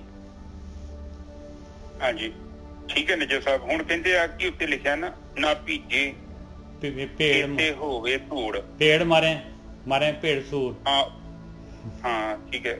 ਇੱਕ ਤੇ ਕਹਿੰਦੇ ਆ ਕਿ ਬੇਸ਼ੱਕ ਤੂੰ ਭਾਵੇਂ ਕਿਸੇ ਲਈ ਲੜ ਕੇ ਵੀ ਮਰ ਗਿਆ ਵਾ, ਭਾਵੇਂ ਤੂੰ ਬੜਾ ਵੱਡਾ ਯੋਧਾ ਵਾ, ਤੂੰ ਮਤਲਬ ਬੜਾ ਆਪਣੇ ਆਪ ਨੂੰ ਸਮਝਦਾ ਕਿ ਮੈਂ ਬੜਾ ਵੱਡਾ ਕੰਮ ਕਰਦਾ ਵਾ, ਤੇ ਉਹਦੇ ਨਾਲ ਵੀ ਪ੍ਰਮਾਤਮਾ ਤੇਰੀ ਇਹੋ ਜਿਹੇ ਕੰਮ ਨਾਲ ਵੀ ਪ੍ਰਸੰਨ ਨਹੀਂ ਹੁੰਦਾ। ਅਗਲੇ ਬੰਦੇ ਕਹਿੰਦੇ ਆ ਕਿ ਧੂੜ, ਤੁਸੀਂ ਵੇਖਿਆ ਨਾ ਕਈ ਲੋਕ ਸਵਾਹ ਮਲ ਲੈਂਦੇ ਨੇ ਸ਼ਮਸ਼ਾਨ ਘਾਟ ਦੀ। ਕਈ ਲੋਕ ਵੇਖੋਗੇ ਇੱਧਰ ਜਾ ਕੇ ਤੁਸੀਂ, ਕੁੰਭ ਦਾ ਮੇਲਾ ਲੱਗਦਾ ਨਾ, ਤੇ ਬਥੇਰੇ ਲੋਕ ਉੱਥੇ ਜੋਗੀ ਤੁਰੇ ਫਿਰਦੇ, ਕਿਲੋ ਸਵਾਹ ਉਹਨਾਂ ਸਿਰ ਚ ਪਾਈ ਹੁੰਦੀ, ਤੇ ਉਦੋਂ ਬਾਅਦ ਵਾਲਾਂ ਨੂੰ ਨਾ ਇਹ ਗੋੜ ਦਾ ਦੁੱਧ ਹੁੰਦਾ ਨਾ, ਹਾਂਜੀ ਉਹਦੇ ਨਾਲ ਜਟਾਵਾਂ ਬਣ ਜਾਂਦੀਆਂ। ਗੁੜ ਦਾ ਦੁੱਧ ਪਾ ਪਾ ਕੇ ਉਹ ਜਟਾਵਾਂ ਬਣਾ ਲੈਂਦੇ ਨੇ ਨਕਲੀ, ਕਈਆਂ ਤੇ ਅਸਲੀ ਹੁੰਦੀਆਂ, ਕਈ ਨਕਲੀ ਵੀ ਬਣਾ ਲੈਂਦੇ ਮੇਰੇ ਵਰਗੇ। ਉੱਥੇ ਜਟਾਵਾਂ ਦੇ ਉੱਤੇ ਬੜਾ ਵੱਡਾ ਚੂੜਾ ਬੰਨ ਕੇ ਆਮ ਭੀੜ ਨੂੰ ਇਕੱਠਾ ਕਰ ਲੈਂਦੇ ਆ। ਇੱਕ ਮੈਂ ਵੇਖਿਆ ਬਾਬਾ ਝਾੜੀਆਂ ਤੇ ਲੰਮੇ ਪਿਆ। ਮਤਲਬ ਇਨਸਾਨ ਇਹੋ ਜਿਹੇ ਫਾਲਤੂ ਜੇ ਕੰਮ ਕਰਦਾ ਤੇ ਇਹ ਸੋਚਦਾ ਕਿ ਇਹਦੇ ਨਾਲ ਪ੍ਰਮਾਤਮਾ ਖੁਸ਼ ਹੋ ਜਾਊਗਾ। ਕਿਹੜੀ ਬੱਚਿਆਂ ਦੀ ਗੱਲ ਹੈਗੀ ਆ। ਬਾਣੀ ਜਿਹੋ ਮਨਾ ਕਰ ਰਹੀ ਹੈ ਕਿ ਝੂਠ ਧਾੜ ਲਾਉਣ ਨਾਲ, ਸਵਾਹ ਮਰਨ ਦੇ ਨਾਲ ਪ੍ਰਮਾਤਮਾ ਖੁਸ਼ ਨਹੀਂ ਹੁੰਦਾ। ਆ ਕਹਿੰਦੇ ਕੀ ਆ ਲਿਖਿਆ, ਲੇਖਾ ਲਿਖੀਏ ਮਨ ਕਾ ਪਾਏ, ਮਨ ਕੈ ਪਾਏ, ਮਨ ਦੇ ਨਾਲ। ਦੇਖੋ ਹੁਣ ਦੇਖੋ ਇਹ ਚੀਜ਼ ਨੂੰ ਆਪ ਅੰਡਰਸਟੈਂਡ ਕਰੋ। ਜਿੱਥੇ ਤੁਹਾਡਾ ਮਨ ਮੌਜੂਦ ਨਹੀਂ ਹੈ ਨਾ, ਉਹ ਕਾਰਜ ਨਹੀਂ ਸਹੀ ਹੋਣਾ। ਗੋ ਅਹੈਡ ਮੋਸੇਸ। ਰੋਜ਼ ਹੁਣ ਦੇਖੋ ਮਨ ਤੁਹਾਡਾ ਜਦ ਤੱਕ ਰੋਜ਼ ਹੁਣ ਜਿੰਨਾ ਚਿਰ ਤੱਕ ਸਾਡਾ ਮਨ ਹੀ ਮੌਜੂਦ ਨਹੀਂ ਹੈ, ਤੁਸੀਂ ਸੇਵਾ ਕਰਦੇ ਪਏ ਜੋ, ਉੱਥੇ ਤੁਹਾਡਾ ਮਨ ਤੇ ਮੌਜੂਦ ਹੀ ਨਹੀਂ ਹੈ। ਆਪ ਪਾਠ ਪੜ੍ਹਦੇ ਜੋ ਨਾ, ਪਾਠ ਪੜ੍ਹਨ ਤੋਂ ਨਹੀਂ ਮਨਾ ਕੀਤਾ ਬਾਣੀ ਨੇ, ਉਹ ਕਿਤੇ ਤੁਹਾਡਾ ਮਨ ਤੇ ਉੱਥੇ ਹੈ ਨਹੀਂ ਆ। ਉੱਥੇ ਤੂੰ ਰੋਟੀਆਂ ਬਣਾਈ ਜਾਂਦਾ ਵਾ, ਤੂੰ ਨੌਕਰੀ ਕਰਨਿਆ ਵਾ, ਤੂੰ ਘਰ ਹੁੰਦਾ ਵਾ ਤੇ ਤੈਨੂੰ ਵਿਚਾਰ ਜਿਹੜੇ ਆਫਿਸ ਦੇ ਆਈ ਜਾਂਦੇ ਆ, ਤੂੰ ਆਫਿਸ ਚ ਆ ਜਾਣਾ, ਵਿਚਾਰ ਤੇਰੇ ਘਰ ਤੇ ਚੱਲਣ ਦੇ। ਹੁਣ ਤੇਰੇ ਮਨ ਤੇ ਬੇਹੋਸ਼ੀ ਚ ਬੈਠਾ ਹੋ, ਵਿਚਾਰਾਂ ਰੂਪੀ ਬੇਹੋਸ਼ੀ ਚ ਆ, ਤੇ ਤੂੰ ਕਿਹੜਾ ਵੀ ਕਰਮ ਕਰਦਾ ਵਾ, ਇਹ ਕਰਮ ਜਿਹੜੇ ਆ ਇਹ ਪਰਮਾਤਮਾ ਨੂੰ ਖੁਸ਼ ਨਹੀਂ ਕਰ ਸਕਦੇ। ਬਿਲਕੁਲ ਤੂੰ ਹੋਸ਼ ਚ ਨਹੀਂ ਹੈਗਾ। ਹੁਣ ਮੈਂ ਹੋਸ਼ ਚ ਨਹੀਂ ਆ ਤੇ ਮੈਂ ਕੀ ਕਰੂੰਗਾ ਦੱਸੋ ਮੈਨੂੰ? ਮੈਂ ਪਿਆਰ ਵੀ ਕਰੂੰਗਾ, ਉਹ ਵੀ ਤੇ ਇੱਕ ਮਸ਼ੀਨ ਮਕੈਨੀਕਲੀ ਹੋ ਗਿਆ ਐਕਟੀਵਿਟੀ। ਮੈਂ ਰੋਟੀ ਖਾ ਰਿਹਾ ਵਾਂ, ਉੱਥੇ ਰੋਟੀ ਤੇ ਮੈਨੂੰ ਪਤਾ ਨਹੀਂ ਮੈਂ ਕੀ ਖਾ ਰਿਹਾ, ਬਸ ਮੇਰੇ ਹੱਥ ਉਹੀ ਬੁਰਕੀਆਂ ਮੇਰੇ ਮੂੰਹ ਚ ਘੁੰਮੀ ਜਾਂਦੇ ਆ, ਉਹਨੂੰ ਚਿੱਤ ਚਿੱਤ ਕੇ ਅੱਧੀਆਂ ਕੇ ਚਿੱਤਦਾ, ਮੈਂ ਤੇ ਪੂਰੀ ਚਿੱਤਦਾ ਨਹੀਂ ਮੰਨ ਲਓ ਰੋਟੀ, ਤੇ ਉਦਾਂ ਨਗਾਈ ਜਾਂਦਾ ਮਸ਼ੀਨ ਵਾਂਗੂ। ਮੈਨੂੰ ਇਹ ਨੀ ਪਤਾ ਰੋਟੀ ਦਾ ਟੇਸਟ ਕੀ ਹੈ। ਹਾਂ ਮਾੜਾ ਲੂਣ ਜ਼ਿਆਦਾ ਆ ਗਿਆ, ਮੈਂ ਰੌਲਾ ਪਾਤਾ, ਮੰਮੀ ਨਾਲ ਦੀ ਨੂੰ ਕਹਤਾ ਲੂਣ ਜ਼ਿਆਦਾ ਪਾਤਾ ਜੋ, ਹਾਂ ਨੋਰਮਲ ਹੈ ਠੀਕ ਹੈ। ਮਸ਼ੀਨ ਨੇ ਕਹਿ ਦੇਣਾ ਹਾਂ ਵੀ ਰੋਜ਼ ਦਾ ਇਹੋ ਟੇਸਟ ਹੈ, ਕੋਈ ਫਰਕ ਨਹੀਂ ਪੈਂਦਾ, ਖਾ ਲਾ। ਤੇ ਮਾਸਾ ਕੁ ਵੱਧ ਹੋ ਗਿਆ ਜਾਂ ਘੱਟ ਹੋ ਗਿਆ, ਮਸ਼ੀਨ ਨੇ ਰੌਲਾ ਪਾ ਦੇਣਾ। ਨਿੱਜਰ ਸਾਹਿਬ ਬਿਲਕੁਲ ਠੀਕ ਹੈ ਜੀ। ਮਸ਼ੀਨ ਤੇ ਲੱਗੀ ਅੰਦਰ ਤੇ ਅਗਲੇ ਨੇ ਸਤਿ ਸ੍ਰੀ ਅਕਾਲ ਬੁਲਾਤੀ ਆ, ਕੋਈ ਗੱਲ ਨਹੀਂ ਆ। ਮਸ਼ੀਨ ਨੇ ਕਹਿਤਾ ਜੀ ਬੰਦਾ ਬਹੁਤ ਵਧੀਆ, ਨਿੱਜਰ ਸਾਹਿਬ ਇਹ ਬੜੇ ਵਧੀਆ ਨੇ, ਬਜ਼ੁਰਗ ਨੇ, ਤੇ ਨਿੱਜਰ ਸਾਹਿਬ ਨੇ ਸਤਿ ਸ੍ਰੀ ਅਕਾਲ ਨਹੀਂ ਬੁਲਾਈ, ਇਹ ਬੰਦਾ ਨਹੀਂ ਸਹੀ। ਮਸ਼ੀਨ ਨੇ ਕਹਿਣਾ ਰੌਲਾ ਪਾਉਣਾ, ਇਹ ਸਤਿ ਸ੍ਰੀ ਅਕਾਲ ਆਈ ਕਿਉਂ ਨਹੀਂ? ਨਿੱਜਰ ਸਾਹਿਬ ਬਿਲਕੁਲ ਹੈਂ। ਹਾਂ ਮੇਰੇ ਹੰਕਾਰ ਦੀ ਪੂਰਤੀ ਹੋ ਗਈ। ਮਸ਼ੀਨ ਨੇ ਕਹਿਣਾ ਨਿੱਜਰ ਸਾਹਿਬ ਬਹੁਤ ਵਧੀਆ ਬੰਦੇ ਨੇ, ਬੜੇ ਵਧੀਆ ਬਜ਼ੁਰਗ ਨੇ। ਸਾਰਿਆਂ ਨੂੰ ਕਹਿਣਾ ਮੈਂ 15-20 ਸਾਲ ਤੋਂ ਮੈਨੂੰ ਸਤਿ ਸ੍ਰੀ ਅਕਾਲ ਬੁਲਾ ਰਹੇ ਨੇ, ਇੱਕ ਦਿਨ ਨਹੀਂ ਬੁਲਾਈ ਤੇ ਮੈਂ ਸਾਰਿਆਂ ਨੂੰ ਕਹਿ ਦੇਣਾ ਉਹ ਨਿੱਜਰ ਸਾਹਿਬ ਜੀ ਵਧੀਆ ਬੰਦੇ ਨਹੀਂ ਹੈਗੇ। ਮਸ਼ੀਨ ਨੇ ਰੌਲਾ ਪਾਤਾ ਅੰਦਰੋਂ। ਮਤਲਬ ਵਿਵੇਕ ਨਹੀਂ ਹੈਗਾ। ਆਪਾਂ ਤੁਸੀਂ ਨਹਾਉਂਦੇ ਜੋ, ਤੁਸੀਂ ਵੇਖੋ ਨਹਾਉਂਦੇ ਵੀ ਕਿੱਥੇ, ਚੇਤਨ ਥੋੜੀ ਹੈਗੀ, ਸੁੱਤੇ ਜੋ ਬਸ। ਇਸ ਲਈ ਬਿਨਾਂ ਪਾਣੀ ਆਪ ਜਦੋਂ ਘਰੇ ਆਪਣਾ ਕੰਮ ਕਰਦੇ ਜੋ, ਰੋਟੀ ਖਾਂਦੇ ਜੋ, ਰੋਟੀ ਦੇ ਟਾਈਮ ਤੇ ਮੋਬਾਈਲ ਨੂੰ ਹੱਥ ਨਾ ਲਾਇਓ, ਛੱਡ ਦੋ ਮੋਬਾਈਲ ਨੂੰ। ਤੁਸੀਂ ਰੋਟੀ ਨੂੰ ਕੱਲਾ ਖਾਓ, ਅਟੈਂਡ ਕਰੋ। ਇਹ ਵੀ ਇੱਕ ਸਾਧਨਾ ਜੇ। ਰੋਟੀ ਨੂੰ ਨਹਾਉਣੇ ਦੀ ਟਾਈਮ ਤੇ ਪਾਣੀ ਨੂੰ ਫੀਲ ਕਰੋ, ਹੌਲੀ ਹੌਲੀ ਪੈਰਾਂ ਨੂੰ ਧੋ, ਆਪਣੇ ਪੈਰਾਂ ਨੂੰ, ਜਿੰਨਾ ਪੈਰਾਂ ਨੇ ਤੁਹਾਨੂੰ ਚੁੱਕਿਆ, ਤੁਹਾਡਾ ਵਜਨ ਕੀ ਫਿਰਦੇ ਆ। ਬੰਦਾ ਪੈਰਾਂ ਵਾਲੇ ਤੇ ਵਹਿੰਦਾ ਹੀ ਨਹੀਂ, ਪੈਰਾਂ ਨੂੰ ਲੋਕ ਕਹਿੰਦਾ ਸੂਦਰ ਆ ਪੈਰ, ਪੈਰ ਸੂਦਰ ਨਹੀਂ ਹੈਗੇ, ਪੈਰ ਤੇ ਪਵਿੱਤਰ ਨੇ, ਤੁਹਾਨੂੰ ਚੁੱਕੀ ਫਿਰਦੇ ਨੇ। ਔਰ ਪੈਰਾਂ ਨੂੰ ਚੁੱਕੋ, ਕਮ ਸੇ ਗਰਮ ਪਾਣੀ ਚ ਹਫ਼ਤੇ ਚ ਇੱਕ ਵਾਰੀ ਉਹਨਾਂ ਨੂੰ ਮਾਲਿਸ਼ ਕਰੋ, ਉਹਨਾਂ ਨੇ ਸਫਾਈ ਸੁਫਾਈ ਕਰੋ, ਨਹੁੰ ਨੂੰ ਕੱਟੋ। ਇਹ ਸਰੀਰ ਦੀ ਇੱਜ਼ਤ ਕਰੋ। ਸਰੀਰ ਬੜਾ ਇੱਕ ਵਧੀਆ ਟੂਲ ਹੈ, ਯੰਤਰ ਹੈ। ਯੰਤਰ ਤੋਂ ਬਿਨਾਂ ਤੇ ਕੰਮ ਹੀ ਨਹੀਂ ਹੋਣਾ ਕੋਈ। ਹਾਂ ਜਦੋਂ ਖਰਾਬ ਹੋ ਗਿਆ ਨਾ, ਪਿੱਛੋਂ ਕਿਤੇ ਪੁਰਜਾ ਕੋਈ ਮਾੜਾ ਮੋਟਾ ਬੁਲਟ ਬਲਟ, ਫਿਰ ਐ ਛੱਡੀ ਦਾ ਦੁੱਧ ਚਿੱਤੇ ਆ ਜਾਣਾ। ਫਿਰ ਜਿਹੜੇ ਮਰਜ਼ੀ ਡਾਕਟਰ ਕੋਲ ਚੱਲ ਜਾਓ, ਇਹਨੂੰ ਠੀਕ ਨਹੀਂ ਕਰ ਸਕਦਾ ਡਾਕਟਰ ਕੋਈ। ਇਸ ਲਈ ਇਹ ਯੰਤਰ ਦਾ ਧਿਆਨ ਰੱਖਿਆ ਕਰੋ। ਇਹਨੂੰ ਹਫ਼ਤੇ ਚ ਅਗਰੀ ਰੈਸਟ ਦਿਓ, ਰੋਟੀ ਘੱਟ ਖਾਇਆ ਕਰੋ, ਥੋੜੀ ਖਾਓ, ਸਾਫ਼ ਸੁਥਰੀ ਖਾਇਆ ਕਰੋ, ਤੇ ਤਾਂ ਜੋ ਜਿਹੜਾ ਯੰਤਰ ਵਧੀਆ ਤਰੀਕੇ ਨਾਲ ਕੰਮ ਕਰੇ। 8 ਘੰਟੇ ਖਾਣਾ ਖਾਓ, ਫਿਰ ਦੂਜਾ ਵਾਰੀ ਫਿਰ 8 ਘੰਟਿਆਂ ਬਾਅਦ ਖਾਓ, ਫਿਰ 16 ਘੰਟੇ ਭੁੱਖੇ ਰਹੋ। ਵੇਖੋ ਤੁਹਾਡਾ ਯੰਤਰ ਕਿੱਡਾ ਵਧੀਆ ਹੁੰਦਾ, ਤੁਹਾਡਾ ਜੀਵਨ ਨਵਾਂ ਹੁੰਦਾ। ਤੇ ਅੱਛਾ ਨਿੱਜਰ ਸਾਹਿਬ ਅੱਗੇ ਚੱਲਣਾ ਕਿ ਨਹੀਂ? ਇਹ ਨਾ ਕਿਉਂਕਿ ਇਹ ਜਿਹੜੇ ਆ ਇਹ ਬਹੁਤ ਜਿਹੜੀ ਹੈਗੀ, ਇਹਨੂੰ ਆਪਾਂ ਜਿੰਨਾ ਕੁ ਹੋ ਜਾਏ ਉਨੀ ਕੀ ਕਰਾਂਗੇ, ਕਿਉਂਕਿ ਜਿਹੜੀ ਹੈਗੀ ਹਾਂ ਕਾਹਲੀ ਨਹੀਂ ਕਰਨੀ ਆਪਾਂ ਨੇ। ਬਿਲਕੁਲ ਠੀਕ ਹੈ। ਵੈਸੇ ਵੀ ਆਪਾਂ ਨਾਰਮਲ ਵਿਚਾਰ ਵੀ ਕਰਦੇ ਹਾਂ। ਹਾਂਜੀ ਹਾਂਜੀ। ਤੇ ਆਪਾਂ ਜ਼ਿਆਦਾ ਨਹੀਂ ਬਾਣੀ ਨੂੰ ਖਿੱਚਣਾ। ਦੇਖੋ ਸਾਧ ਸੰਗਤ ਜੀ, ਇੱਕ ਚੀਜ਼ ਨੂੰ ਆਪ ਅੰਡਰਸਟੈਂਡ ਕਰੋ। ਜਦੋਂ ਮੈਂ ਮੌਜੂਦ ਨਹੀਂ ਹਾਂ, ਇਹਦਾ ਮਤਲਬ ਮੇਰੇ ਦੁਆਰਾ ਕੀਤਾ ਕੋਈ ਵੀ ਕਾਰਜ ਉਹ ਪ੍ਰਮਾਤਮਾ ਨੂੰ ਮਨਜ਼ੂਰ ਨਹੀਂ ਜੀ। ਬਿਲਕੁਲ ਠੀਕ ਹੈ ਜੀ। ਇੱਕ ਚੀਜ਼ ਆਪ ਅੰਡਰਸਟੈਂਡ ਕਰਦੇ ਜੋ, ਛੋਟੀ ਜਿਹੀ ਚੀਜ਼, ਮੈਂ ਉੱਥੇ ਮੌਜੂਦ ਹੀ ਨਹੀਂ ਹਾਂ, ਮਨ ਮੌਜੂਦ ਨਹੀਂ ਹੈ।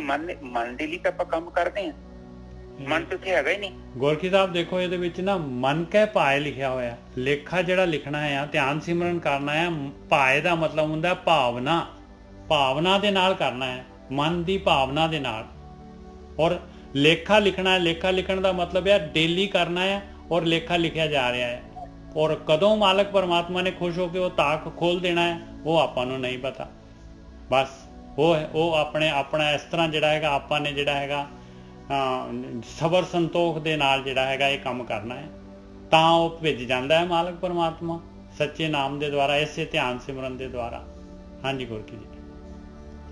हाँ बिल्कुल ठीक है जी, बिल्कुल ठीक है। हम साध संगत जी कोशिश करा करो, कर्म कांड ना करा करो। देखो ਤੁਹਾਡਾ ਜਿੰਨਾ ਵੀ ਜੀਵਨ ਲੰਘ ਗਿਆ, ਤੁਸੀਂ ਗੁਰਦੁਆਰੇ ਜਾਂਦੇ ਜੋ ਨਾ, ਤੁਸੀਂ ਮਨ ਤੁਹਾਡੇ ਨਾਲ ਨਹੀਂ ਜਾਂਦਾ, ਕਿਤੇ ਨਹੀਂ ਜਾਂਦਾ। ਤੁਸੀਂ ਕੋਈ ਵੀ ਕੰਮ ਕਰਕੇ ਦੇਖੋ, ਉੱਥੇ ਮਨ ਨਹੀਂ ਮੌਜੂਦ, ਪਰ ਤੁਸੀਂ ਧਿਆਨ ਸਿਮਰਨ ਕਰਦੇ ਜੋ ਨਾ, ਉੱਥੇ ਮਨ ਮੌਜੂਦ ਜੇ। ਹਾਂ, ਉੱਥੇ ਨਹੀਂ ਜਾਂਦਾ ਉਹਨੂੰ ਤਾਂ ਪਤਾ ਲੱਗ ਗਿਆ, ਉਹਨੂੰ ਪਤਾ ਵਾ ਸਾਰਾ। ਤਾਈਓ ਤਾਂ ਤੁਹਾਨੂੰ ਡਿਮਾਂਡ ਕਰ ਰਿਹਾ ਕਿ 2 ਵਾਰੀ ਬਹਿ ਜਾ, 3 ਵਾਰੀ ਬਹਿ ਜਾ, 4 ਵਾਰੀ ਬਹਿ ਜਾ, ਬੜਾ ਮਜ਼ਾ ਆਉਂਦਾ। ਫਿਰ ਬਾਹਰ ਨਹੀਂ ਜਾਂਦਾ, ਸਭ ਕੁਛ ਛੱਡ ਦੂਗਾ, ਯਾਰ ਯੂਰ ਉਹ ਸਾਰੇ ਔਗਣਾ ਦਾ ਤਿਆਗ ਕਰ ਦਿੰਦਾ, ਬਾਹਰ ਤੇ ਜਾਂਦਾ ਹੀ ਨਹੀਂ। ਇੱਕ ਅਵਸਥਾ ਤਾਂ ਏਦਾਂ ਦੀ ਆ ਜਾਣੀ ਆ, ਤੁਸੀਂ ਆਪਣੇ ਆਪ ਚ ਇੰਨੇ ਸਥਿਰ ਹੋ ਜਾਣਾ ਜੇ। ਸਵਸਥ ਦਾ ਮਤਲਬ ਸਵੈ ਦੇ ਵਿੱਚ ਅਸਤ, ਆਪਣੇ ਆਪ ਚ ਲੀਨ। ਜਿੱਦੋਂ ਵੀ ਤੁਸੀਂ ਆਪਣੇ ਆਪ ਚ ਲੀਨ ਹੋ ਗਏ ਨਾ, ਇਹ ਦ੍ਰਿਸ਼ਟਮਾਨ ਜਗਤ ਨਹੀਂ ਹੈਗਾ।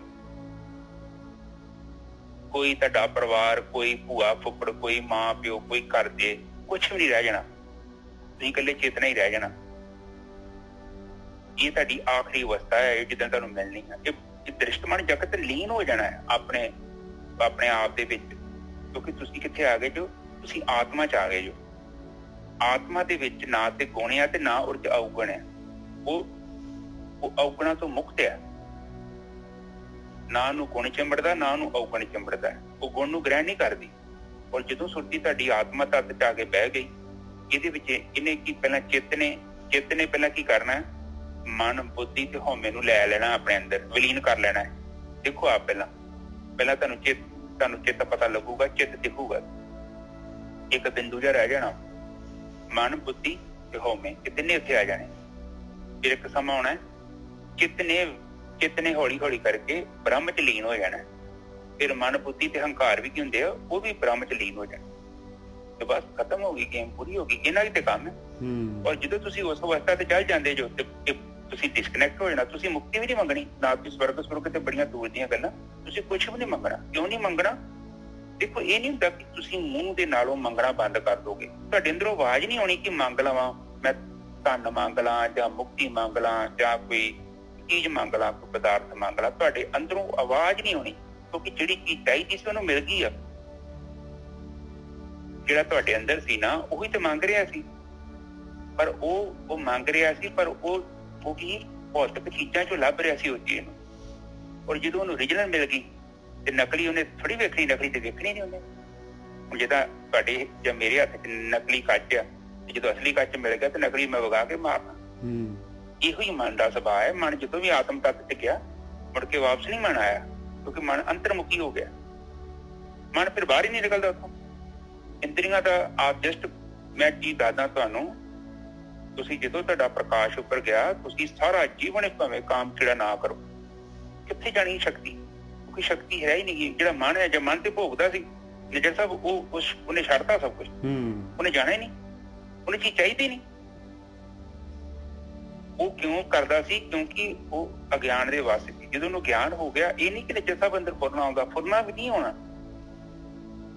ਉਹ ਸਮਝਣਾ ਕਿ ਸਰੀਰ ਦਾ ਹਿੱਸਾ ਹੀ ਨਹੀਂ ਹੈਗਾ। ਜਿੱਦਾਂ ਹੱਥ ਪੈਰ ਹੈਗੇ ਨਾ, ਉਸੇ ਤਰ੍ਹਾਂ ਹੀ ਤੁਹਾਡੀ ਜਿਹੜੀ ਜਨਨ ਇੰਦਰੀ ਹੋ ਜਾਏਗੀ। ਨਿਜਰ ਸਾਹਿਬ ਬਿਲਕੁਲ ਆਪ ਇਸ ਨੂੰ ਅੰਡਰਸਟੈਂਡ ਕਰੋ। ਇਹ ਬ੍ਰਹਮਚਰਜ ਵੇਖੋ, ਕਿੰਨੇ ਪੁਰਾਣੇ ਹਿਸਟਰੀ ਵੇਖੋ, ਲੋਕੀ 100 ਸਾਲ ਏਦਾਂ ਹੀ ਰਹੇ। ਉਹ ਬਿਲਕੁਲ ਸੱਚੇ ਨੇ। ਉਹ ਮੈਂ ਚੀਤ ਕਰਕੇ ਵੇਖ ਲਈ ਹੈ। ਉਹ ਕਿਉਂਕਿ ਉਹ ਮਨ ਦੀ ਸਾਰੀ ਗਤੀ ਹੈ। ਉਹ ਮਨ ਮੁੜ ਕੇ ਡਿਮਾਂਡ ਹੀ ਨਹੀਂ ਕਰਦਾ, ਤਿਆਗ ਕਰ ਦੂਗਾ। ਹਾਂ, ਆਪਾਂ ਕੁਝ ਕਰਮ ਕਰਨਾ ਹੈ ਤਾਂ ਆਪਾਂ ਕਰ ਸਕਦੇ ਹਾਂ। ਬਾਕੀ ਜ਼ਬਰਦਸਤੀ ਨਹੀਂ ਹੈ ਕਿ ਤੁਹਾਨੂੰ ਕੋਈ ਮਜਬੂਰ ਕਰੇ ਕਿ ਆਹ ਕੰਮ ਕਰੋ। ਉਹ ਇੱਕ ਤੁਹਾਡੀ ਇੱਕ ਮਤਲਬ ਕਿ ਤੁਹਾਡਾ ਇੱਕ ਕਹਿ ਲਓ ਕਿ ਲੋੜ ਹੈਗੀ ਆ। ਸਮਾਜ 'ਚ ਰਹਿੰਦੇ ਹਾਂ, ਆਪਾਂ ਕੰਮ ਕਰਾਂਗੇ, ਪੈਸੇ ਵੀ ਕਮਾਵਾਂਗੇ, ਪਰ ਜਿਹੜੀ ਉਹਦੀ ਗੇਮ ਸੀ ਨਾ ਭੱਜਣ ਵਾਲੀ, ਉਹ ਬੰਦ ਹੋ ਜਾਏ, ਉਹ ਕਦੀ ਬੰਦ ਹੋ ਜਾਏ। ਠੀਕ ਹੈ ਨਿਜਰ ਸਾਹਿਬ, ਅੱਜ ਦੀ ਸਮਾਪਤੀ ਇੱਥੇ ਕਰੀਏ। ਹਾਂਜੀ ਵੀਰ ਜੀ, ਬਹੁਤ ਵਧੀਆ ਜੀ, ਬਹੁਤ ਵਧੀਆ। ਤੇ ਓਕੇ ਸਾਧ ਸੰਗਤ ਜੀ।